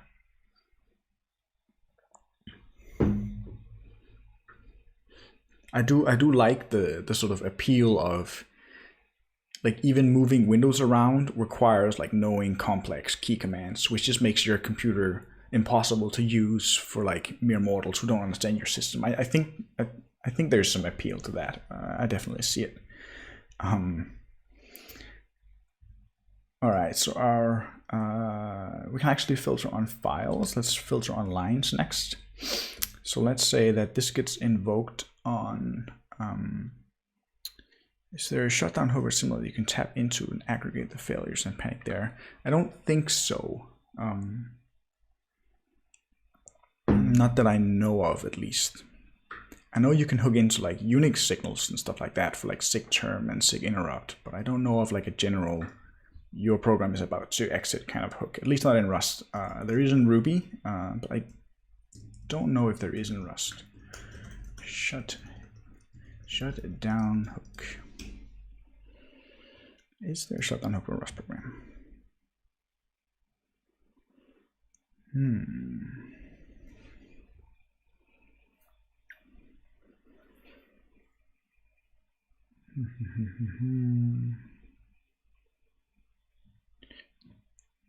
No, because if we wanted to sort of fix the general problem that we had with multiple test files and the first one failing and not letting the rest run, I don't think that would be possible even if there was a shutdown hook, because they're being compiled. Each file is compiled as a separate crate and run independently of one another.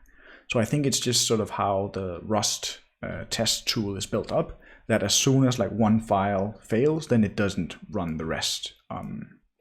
In most cases in Rust binaries, you don't have separate test files and like separate source files. Usually you actually embed your tests inside your regular source files like this. That also allows you to test private API, which is nice. And in this case, when you do this, all your tests are basically in the same crate. You don't really get that problem. So integration tests are a bit special in that regards. Let's see, this is online. Let's just print out all the tests so we're making sure that we're capturing the right line number for test in.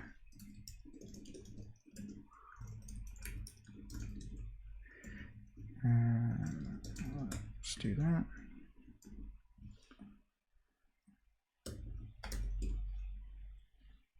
So we get one passes is on line 5.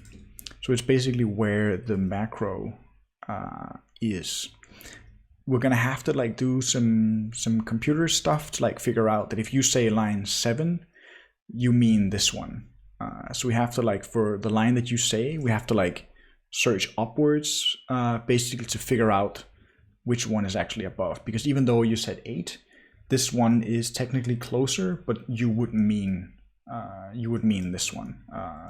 That's at least how it works in Ruby, which is nice. Like your cursor can be anywhere within a test and it still knows how to find it.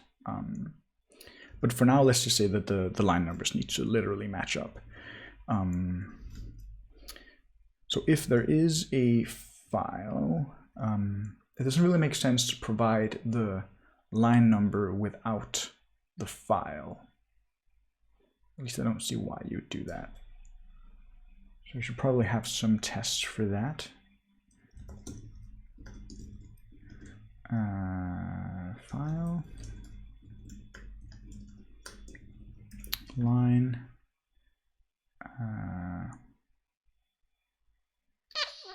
thinking what the most elegant way to do that. Is there a sip on result? Nope. Oh well.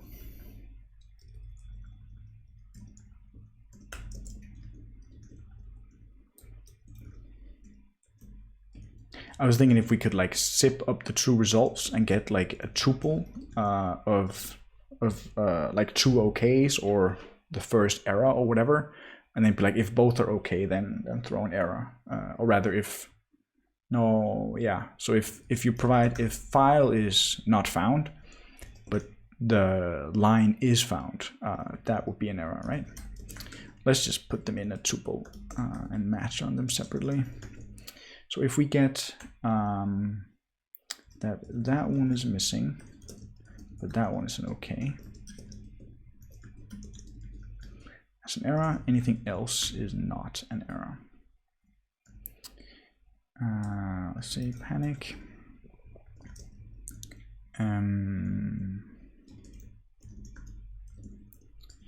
You must also set when using.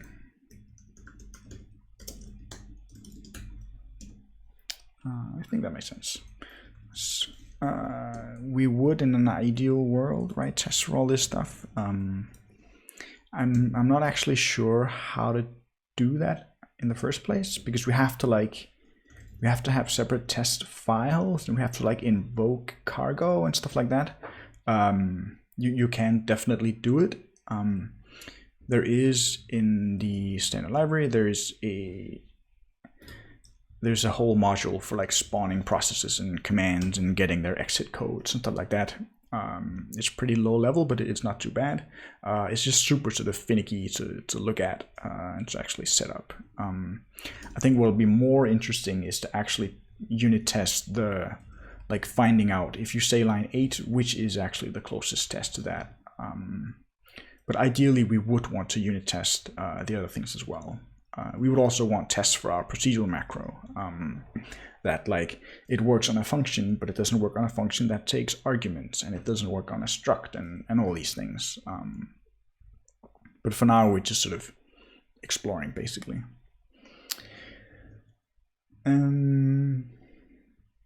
Unnecessary parentheses around pattern, because we don't care at all. Let's move this one up.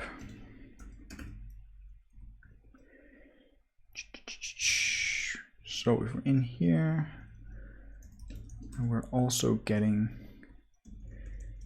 the line.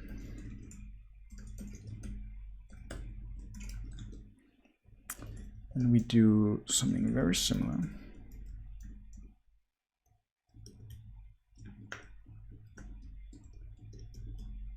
Whoa, I got vimmed.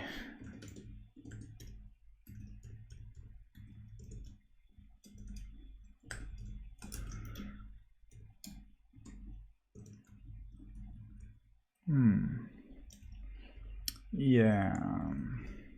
So it's complaining that you cannot compare a string to a number. So test line is a number, but the environment variable obviously is a string. So we need to parse it and actually make sure that it can be parsed into a number.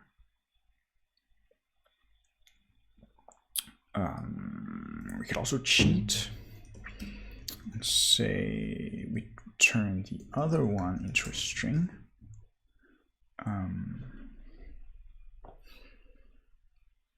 Which I guess is fine.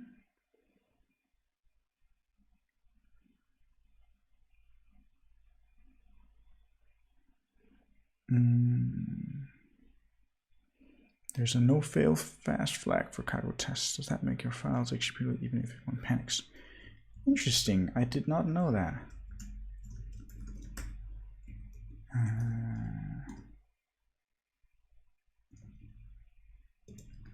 No fail fast.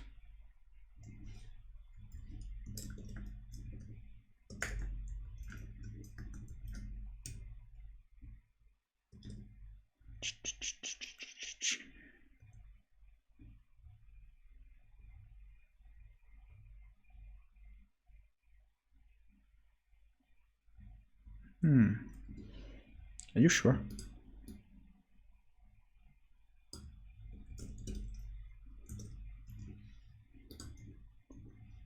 There's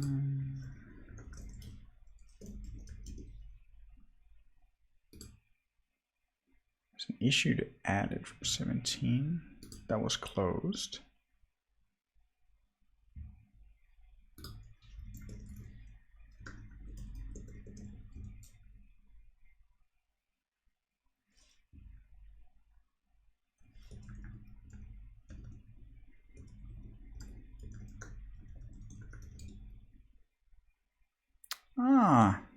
Yes.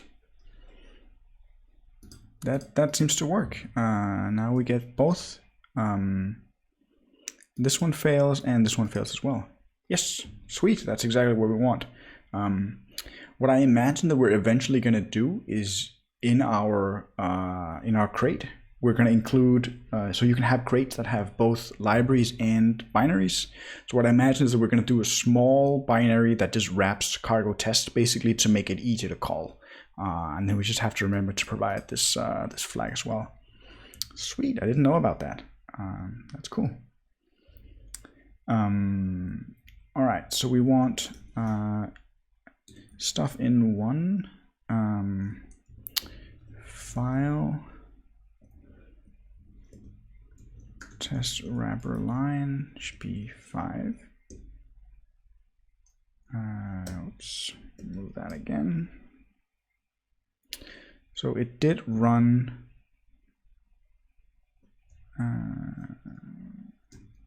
What happened?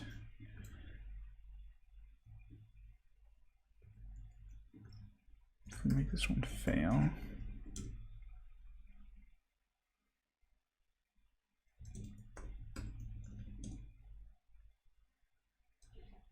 Running one test. We're looking at the wrong one. So up here we see the passes. That's the name of our test, and it does actually pass. If we say line 10,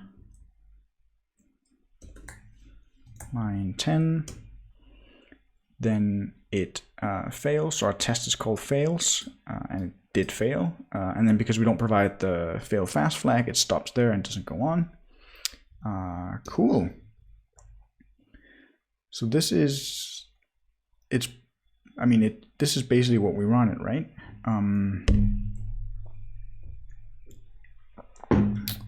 So what we could do from here is a couple of things. We could look into making the binary. We could play around with how to search these lines. That is probably the more interesting thing. So let's do that. What's the interface going to be? We need like a list of, we need some function that takes like all the tests that we have. So this guy, right? And then a line number, and then returns is basically a subset or a sub list of that. Or rather, it finds the closest one if there is a match, and that line is within the file. I'm not sure. Let's write the sort of signature that we want, and then let's try to TDD it. So the function that we want is like find matching, find test at line, find test closest to line. Tests is vec test line. Can it fail?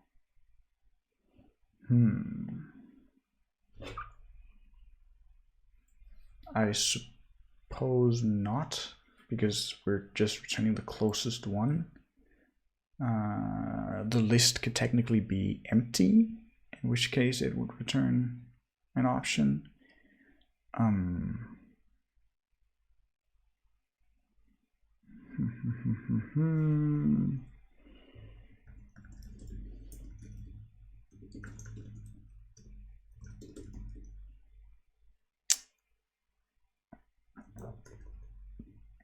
All right.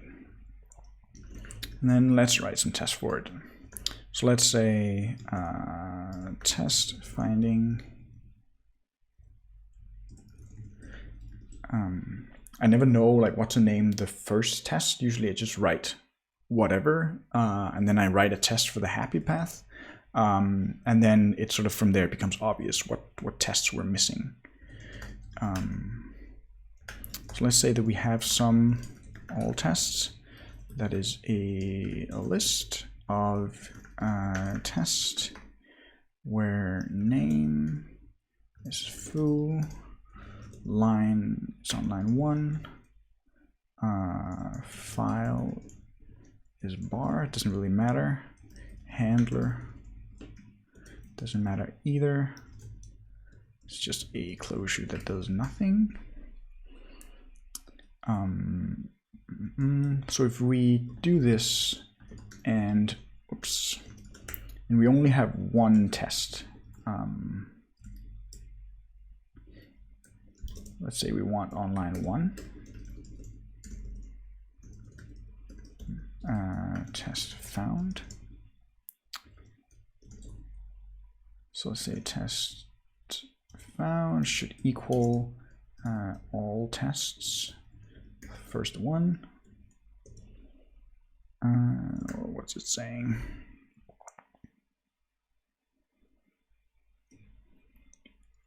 Right. So this is a list of like owned tests, but what we need to provide is a list of borrowed tests.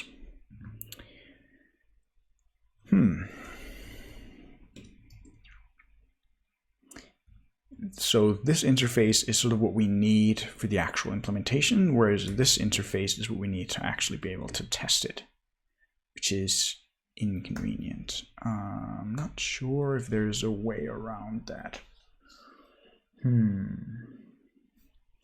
I mean, what you can do is like that.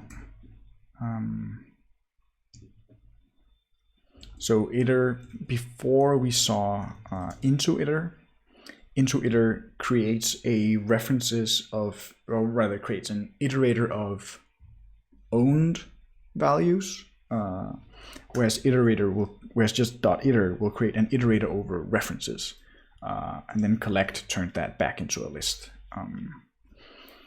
I guess this is fine for now. I'm not sure if there's a way to improve that. Maybe we'll come up with something later. And now we're trying to compare an option test with an actual test. So let's say this is a sum. And we also need to, so we cannot currently do equality on tests because we haven't implemented the equality trait, which we're not actually able to do, I believe. Yeah, because we can't compare functions.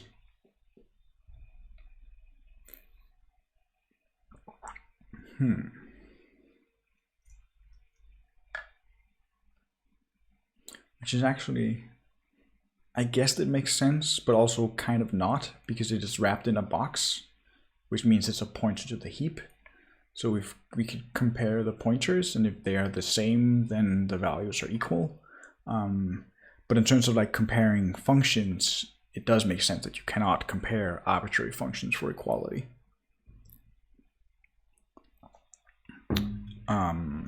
What we can compare them on is the name, though. So test found name.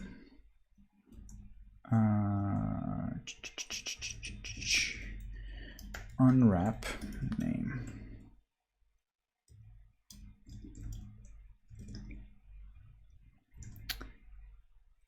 So test found is the option. That's the one we need to unwrap.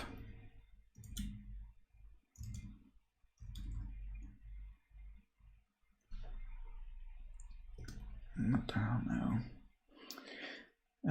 Value borrowed, used after move. All right. So here we are taking an owned vector which contains references. So here we're moving the vector from our our test function into find test closest line, which means that after we've done that, we don't own all tests anymore, which means we can't use it afterwards. So we need to pass in a reference here, which means this one becomes a reference. And now, so before, this signature is fine. So we say that we take a list of borrows and we return an option borrow.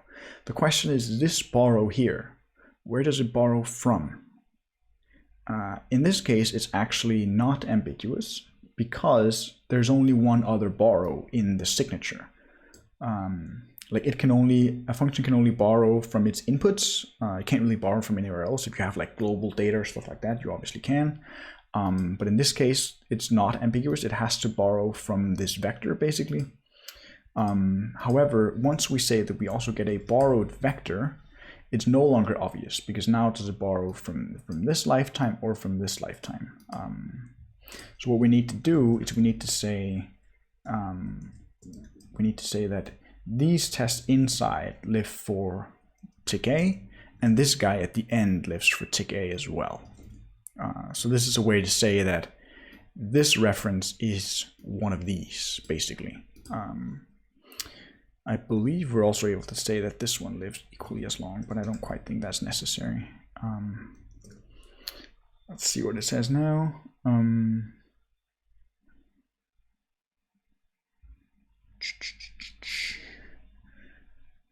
Creates a temporary which is free while still in use.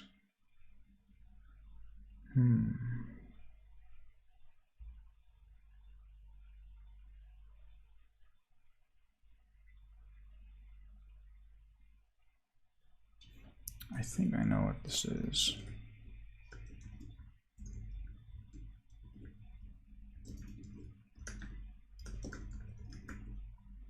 Yeah, this is one of the sort of annoying things that comes out of Rust's borrowing setup, basically.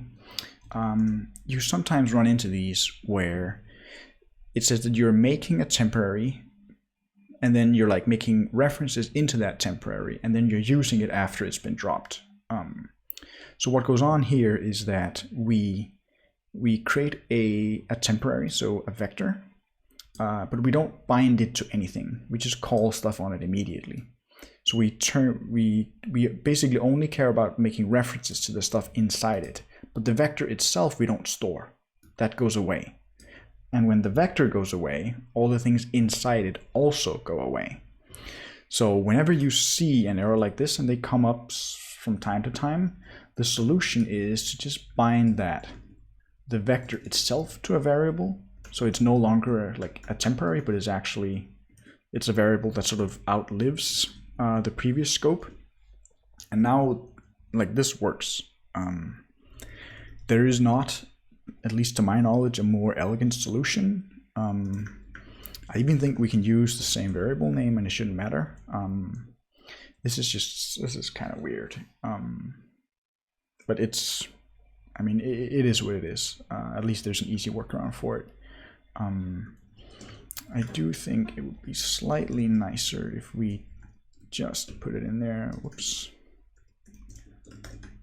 Like that. So we just sort of make the list of references on the spot, basically.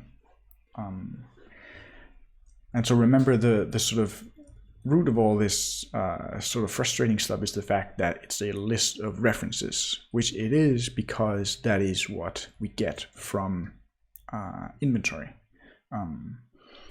There might be a way to get around that. I'm not entirely sure. Let's actually check out the docs. I have a lot of tabs open. Inventory, documentation, iter, type iter. What was the function that we call to get them? How the hell does this work? Is an iterator with element type static T.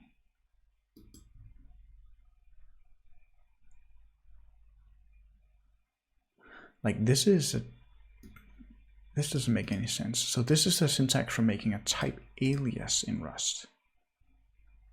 So we make a type called iter with one generic argument, and it is just itself. Like that doesn't make any sense. I honestly don't know how this thing works. Traits collect.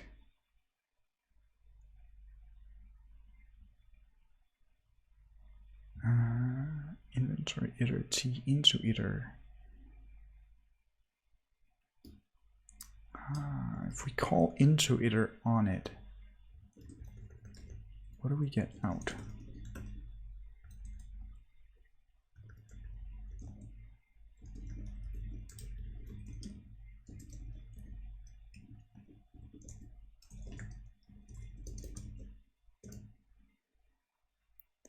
gives us an iter of tests. Instead, use collect macro, which expands some implementation of the string for the given type.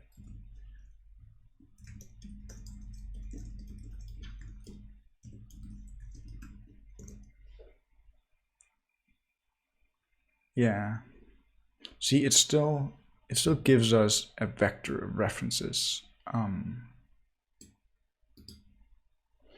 I mean, one way that we could fix that is to be able to say, so if you have a reference and you say .clone on it, then it basically copies all the data inside it and gives you an owned version. We can't really do that because this function thing is not clone. What you can kind of cheat though and wrap it in an arc.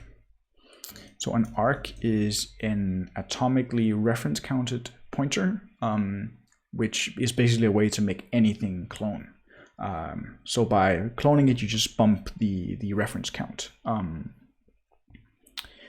So that might be the way to go because it just in general makes this API simpler. And like, again, a bit of reference counting in your tests is not a huge deal, and it's hidden to the users because it's taken care of by the code that the procedural macro generates. So let's do that. Let's say this guy does not return references anymore. It just returns owned values. Let's actually first say derive clone, use std arc is in sync.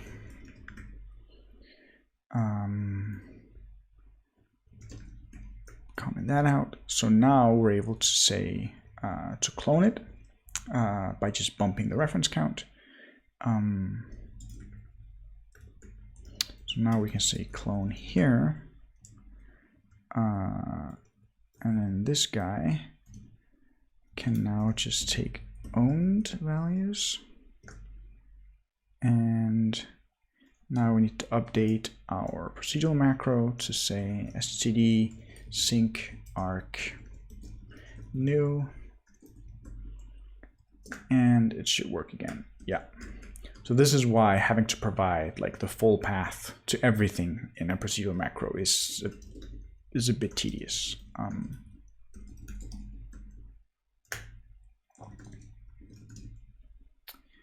All right, so this should make this guy significantly easier, like that.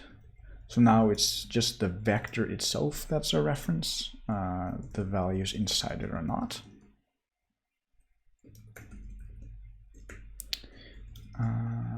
So now we should be able to do that. And this now needs to be an arc. New. All right, that works. So this is significantly nicer to test. I do expect it to fail though. It's a bit funny now because we basically have two sort of sets of tests. We have this, which is basically sort of a fine-grained unit test, and we have these, which are like much higher level integration tests. And we don't, well, my point is just that we want to get into a situation where we have sort of tests for actually using the library where the generated tests should fail, and we want to ensure that the output is correct. And even though the test fails, if it fails with the correct output, the sort of wrapper test itself still passes. So I imagine that like as soon as this guy passes, it's still going to fail. So it's not showing us any output, but that is because it's one of these in here that fails, which is mildly inconvenient. So we'll just comment them out for now. So we can focus on the actual logic of finding which test to run. All right, so not implemented, that is this guy. All right, so how do we actually do it? Well, let's try to do sort of by the book TDD and just do the simplest thing to make this thing pass. And the simplest thing that I can think of is just returning the first one. So test get 0. Use it up first. That should make the test pass, and it does.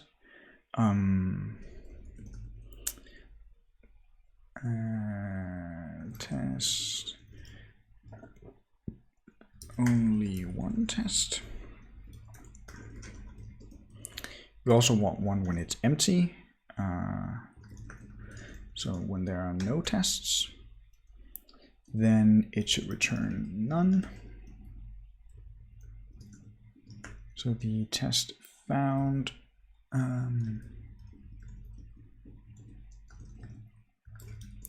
is none. Again, we can't say something like this.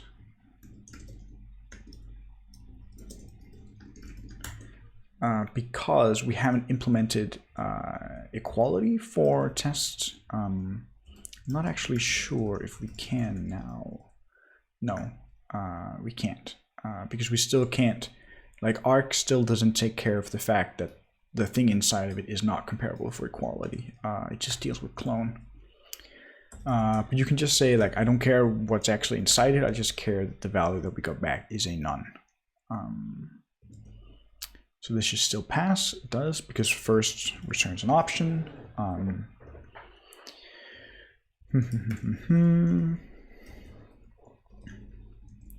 What if this line that we pass in is a little bit outside the range, like that? Only one test exact match. Only one test not exact match. I'm basically sort of trying to think of the different combinations. So this will still pass. The idea here is that we're sort of building up a body of tests that when we get to one that's actually interesting to implement, we can make sure that we don't break these kinds of edge cases.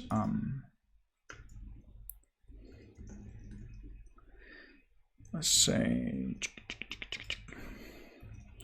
what's the next one? Next one's probably when we have 2 tests. Let's say that we have bar, and this one is on line 10,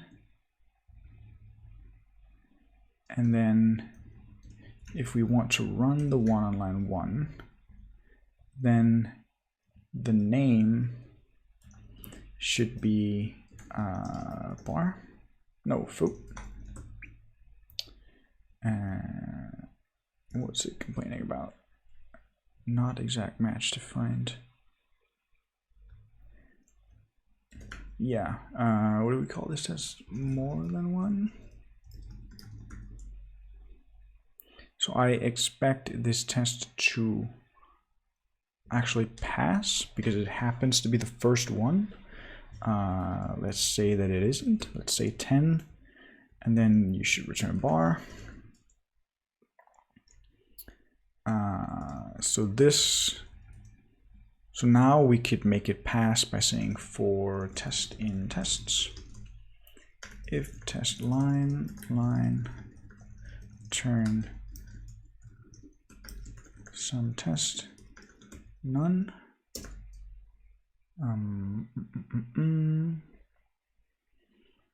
Option unwrap colon none.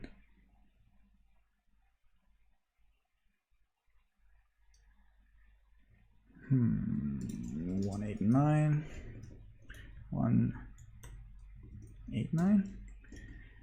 This guy. So there's no exact match. Right, because we're only comparing for an exact match. So we almost need to generalize it to make this work, right? Or is there a simpler way to go?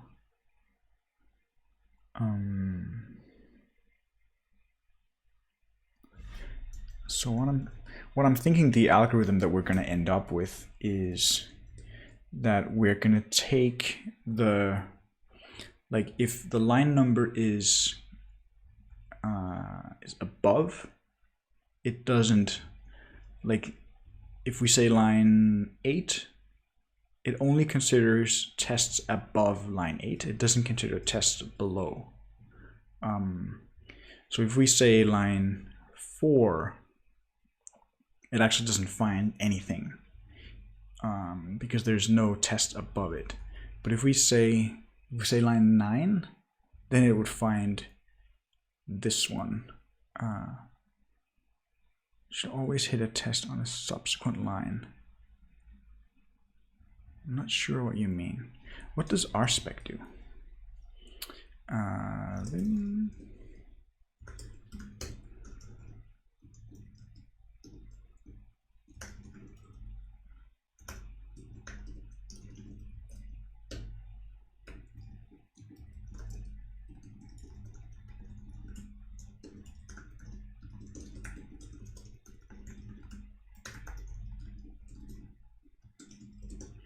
So if you say rspec Ruby line 10, that runs that one. If you say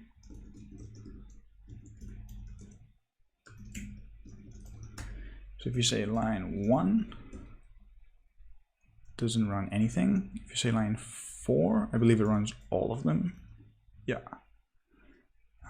What if you put this one inside it? If you say line 6, does it run all of them as well? Yeah, because it searches upwards and finds this one. If you say 11,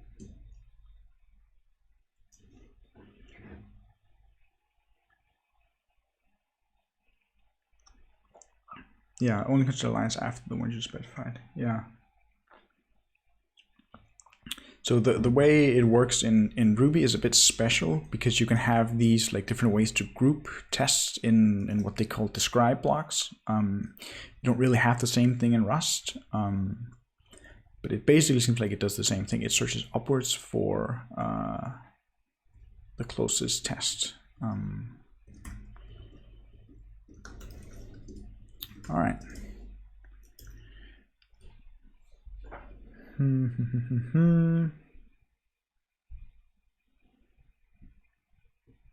I kind of feel like we need to generalize it at this point. Let's see if we can do that. So what do we want? We want all the tests where the line number is so if we say 8, we want all the ones where the line number is less, and then we want to find the smallest one of those, like the smallest difference. You can probably do it in a smarter way with like fewer passes, but I think this works. The focus now is just to sort of get the test passing, and then we can worry about how to actually make it faster later. Doing that will also sort of require that we have a decent amount of confidence in our test and that we're covering all the edge cases and stuff like that. So we want all the tests where the line number is less than the one passed in. Tests, filter test line less than or equal to, I suppose.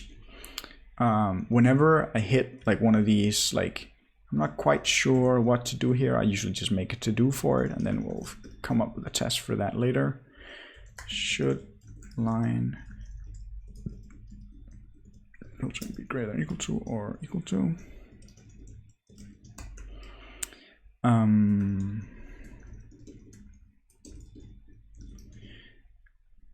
So these are all where the line number is I always fuck up these inequalities. Find all the tests where the line number is smaller or equal to, because if it's equal to, it's on this line itself, which does count. In that case, the difference will be 0. And we do already have a test for that. That's this one. So we can remove this.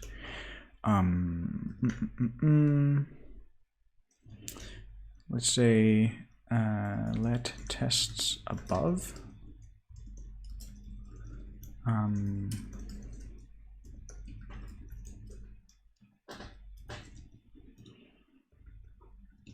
then let's say tests above.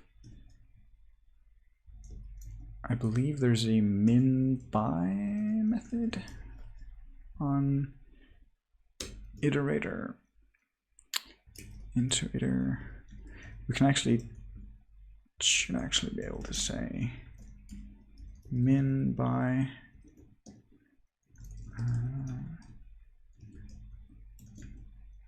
test line minus line minus test line. Expected 2 arguments.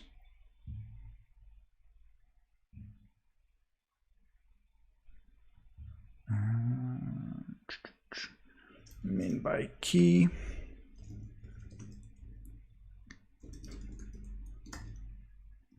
Is that it?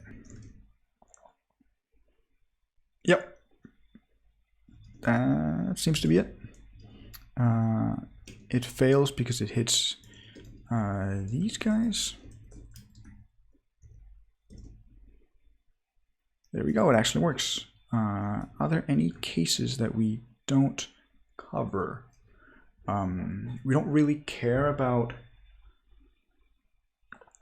negative numbers because we're using U32 here, so it can't be a negative number because it's unsigned.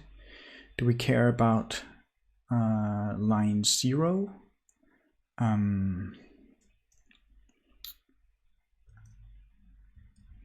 mean, that would just return none, I assume.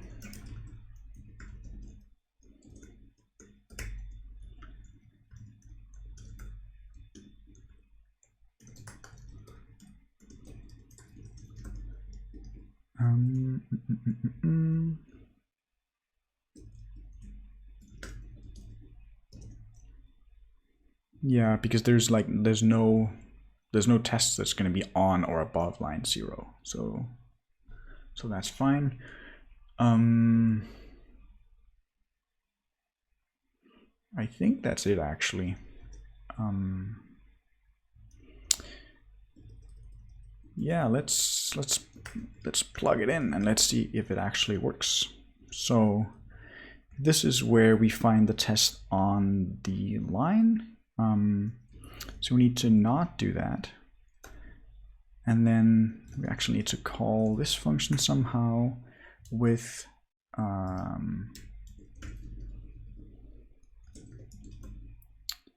and it takes the line, which we need to parse, so that can fail. Right, so we need to do sort of a bit of error handling here. Just thinking, so normally in Rust, would it still run the last test if you gave a very high line number though? I believe so.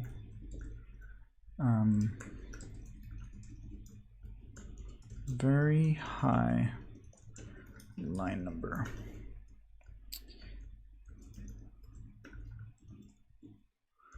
Then it should find this one. The name is foo.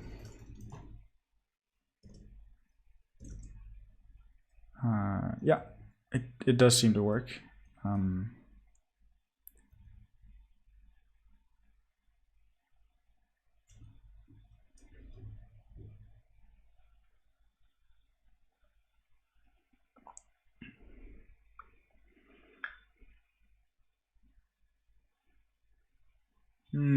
Yeah.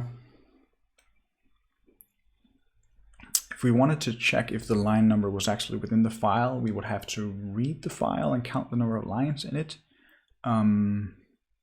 which is not too bad, I suppose. Let's see what Ruby does. I deleted all this stuff.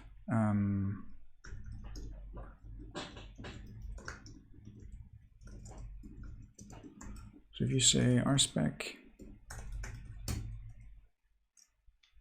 yeah, it's just like whatever.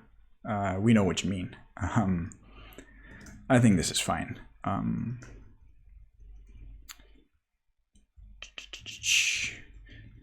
Whoops. I mean, we could print a warning. Nah, I think we should just leave it for now. I mean, the goal is that people will sort of hook this up to their editor, and then that's not a mistake that they should be able to make. So we do need to somehow parse this guy into a number. So normally when you're dealing with like Rust programs, you put a great deal of care into your error handling. You do that with the result type. But since this isn't like a library that people will like run into their application and then ship to production and like have users use it, it sort of doesn't matter if it just like crashes and panics, because it's only run during a test. And like all we would really do is like gather the fact that you provided an invalid number, and then we would like bubble it up the stack and then panic anyway at the very end, because we can't do anything. If you pass in a line number that's not actually a number, then we're just kind of fucked. We can't really do anything. So let's say expect. So in Rust, you can say if you have some result and you want the value inside it, you can do this. Or if it's an error, you can just like panic. And this is basically the same as calling on wrap.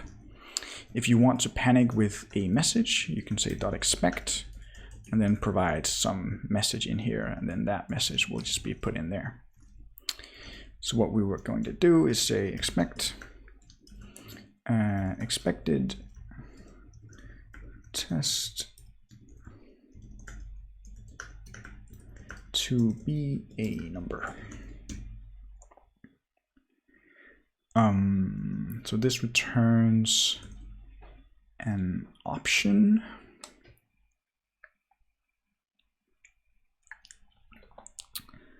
So we need to say, we can't do that because all test in this case is a vector. I actually believe that option implements, that option is an iterator.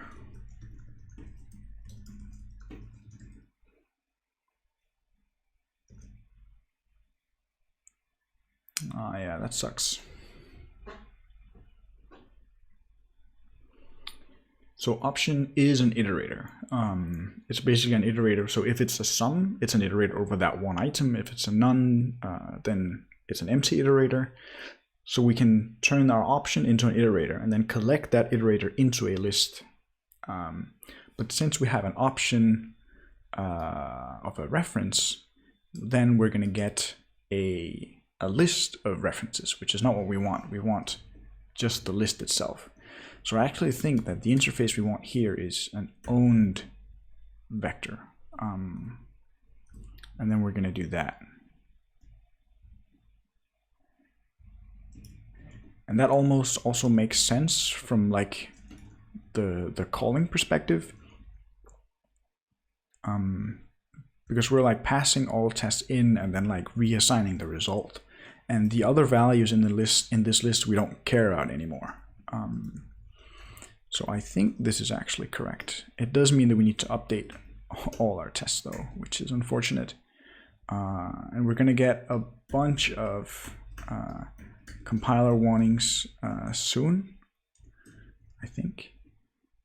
Yeah, so it's funny, like sometimes you can clearly see that the Rust compiler does multiple passes over your code. So usually the type checker runs first, and when all the types line up, then the borrow checker runs afterwards. So in this case, it complains that it expected a vec, but it got a reference, and it says it should consider removing the borrow, which is this ampersand here, which is exactly the fix, and it says it's actually correct now. So if we do that in all the cases, so this is the last one. And when we remove the last one, you can see there's no errors up here. When we remove this one, suddenly there's an error that appears here, and this is a borrow error. So it's complaining about that we used a value after we moved it. So you have to like fix the type errors first, and then you get the borrow errors afterwards. And sometimes while fixing the borrow errors, you introduce new type errors, and then you are sad. I think we can just clone here.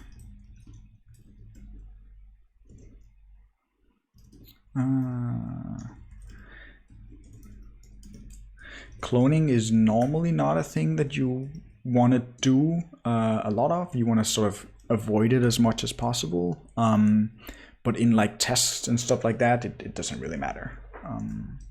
So this should compile now, and it does. So this will basically, all tests will still be a list, but it'll only contain one item.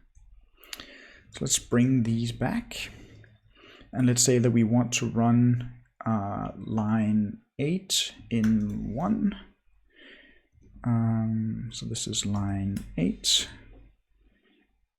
and it passes. It does actually print it there. And if we say line 11, I expect it to fail, and it does. Great. It actually works. Yay. So what we can now do, if we wanted to just quickly hook this up to my editor, it might be fun to actually see it work.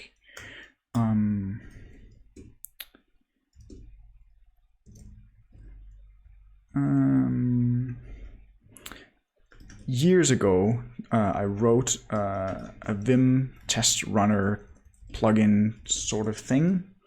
I was annoyed during university that you had to, every time we were learning a new programming language, I would be like, how do you run tests in that language? And then I would find a Vim plugin that could run tests for Haskell or for SML or Java or whatever. And then after a year, I had like 5 different plugins to run tests. And then I was like, they all do basically the same thing. Why don't you just write like one plugin, and then you can say, this is the command to use for Java, and this is the command to use for Haskell. And then you can use the same plugin, basically. And that's the plugin called Spectacular, for the lack of a better name. And I've basically used that plugin since university now, which is like, what, 8 years, something like that. The way it works is you give it a bunch of file types, and then it'll use this command to run the tests. And then you can say this special curly brace spec line, and that will just be substituted with the path to the current file.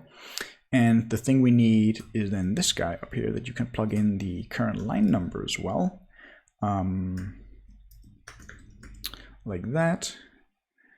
Our file lines 1 indexed. Then 0 as the line input will always yield none. Will it not? Or is this a coincidence you use 1? I think it's just a coincidence. I do believe we have a test for the 0 case. Yeah, so then it returns nothing, which I think is what we want.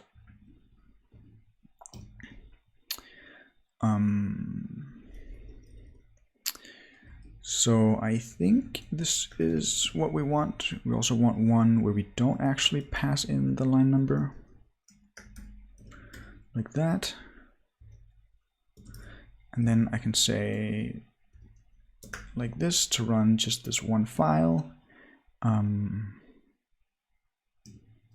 And let's do this. Let's also add this no fail fast.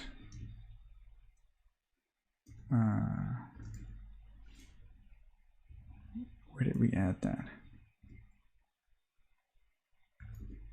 Oh well. And then if we run this one, it should pass now. So we're only running like the test on this line. That actually works. Now we're not running anything. You should maybe get a warning if you're not running any tests, because it just seems like everything passes.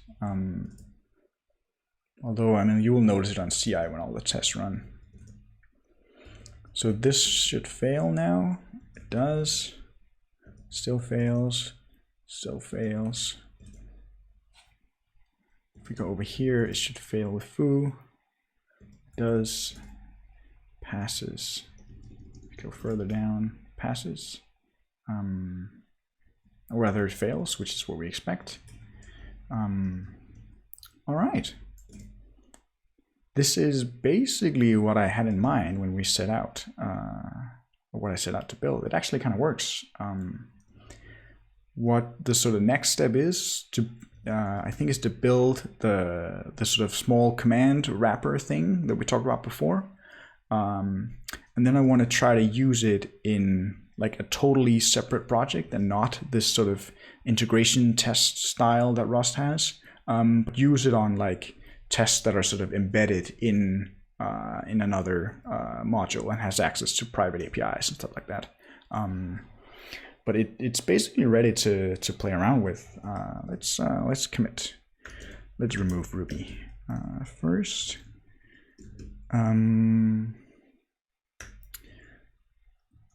Oh my god, it actually works.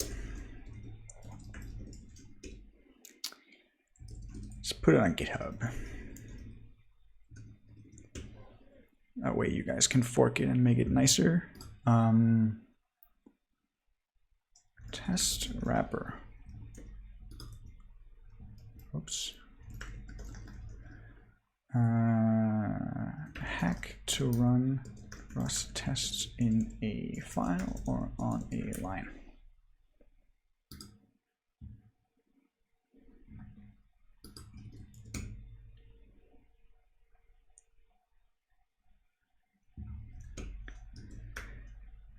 There we go.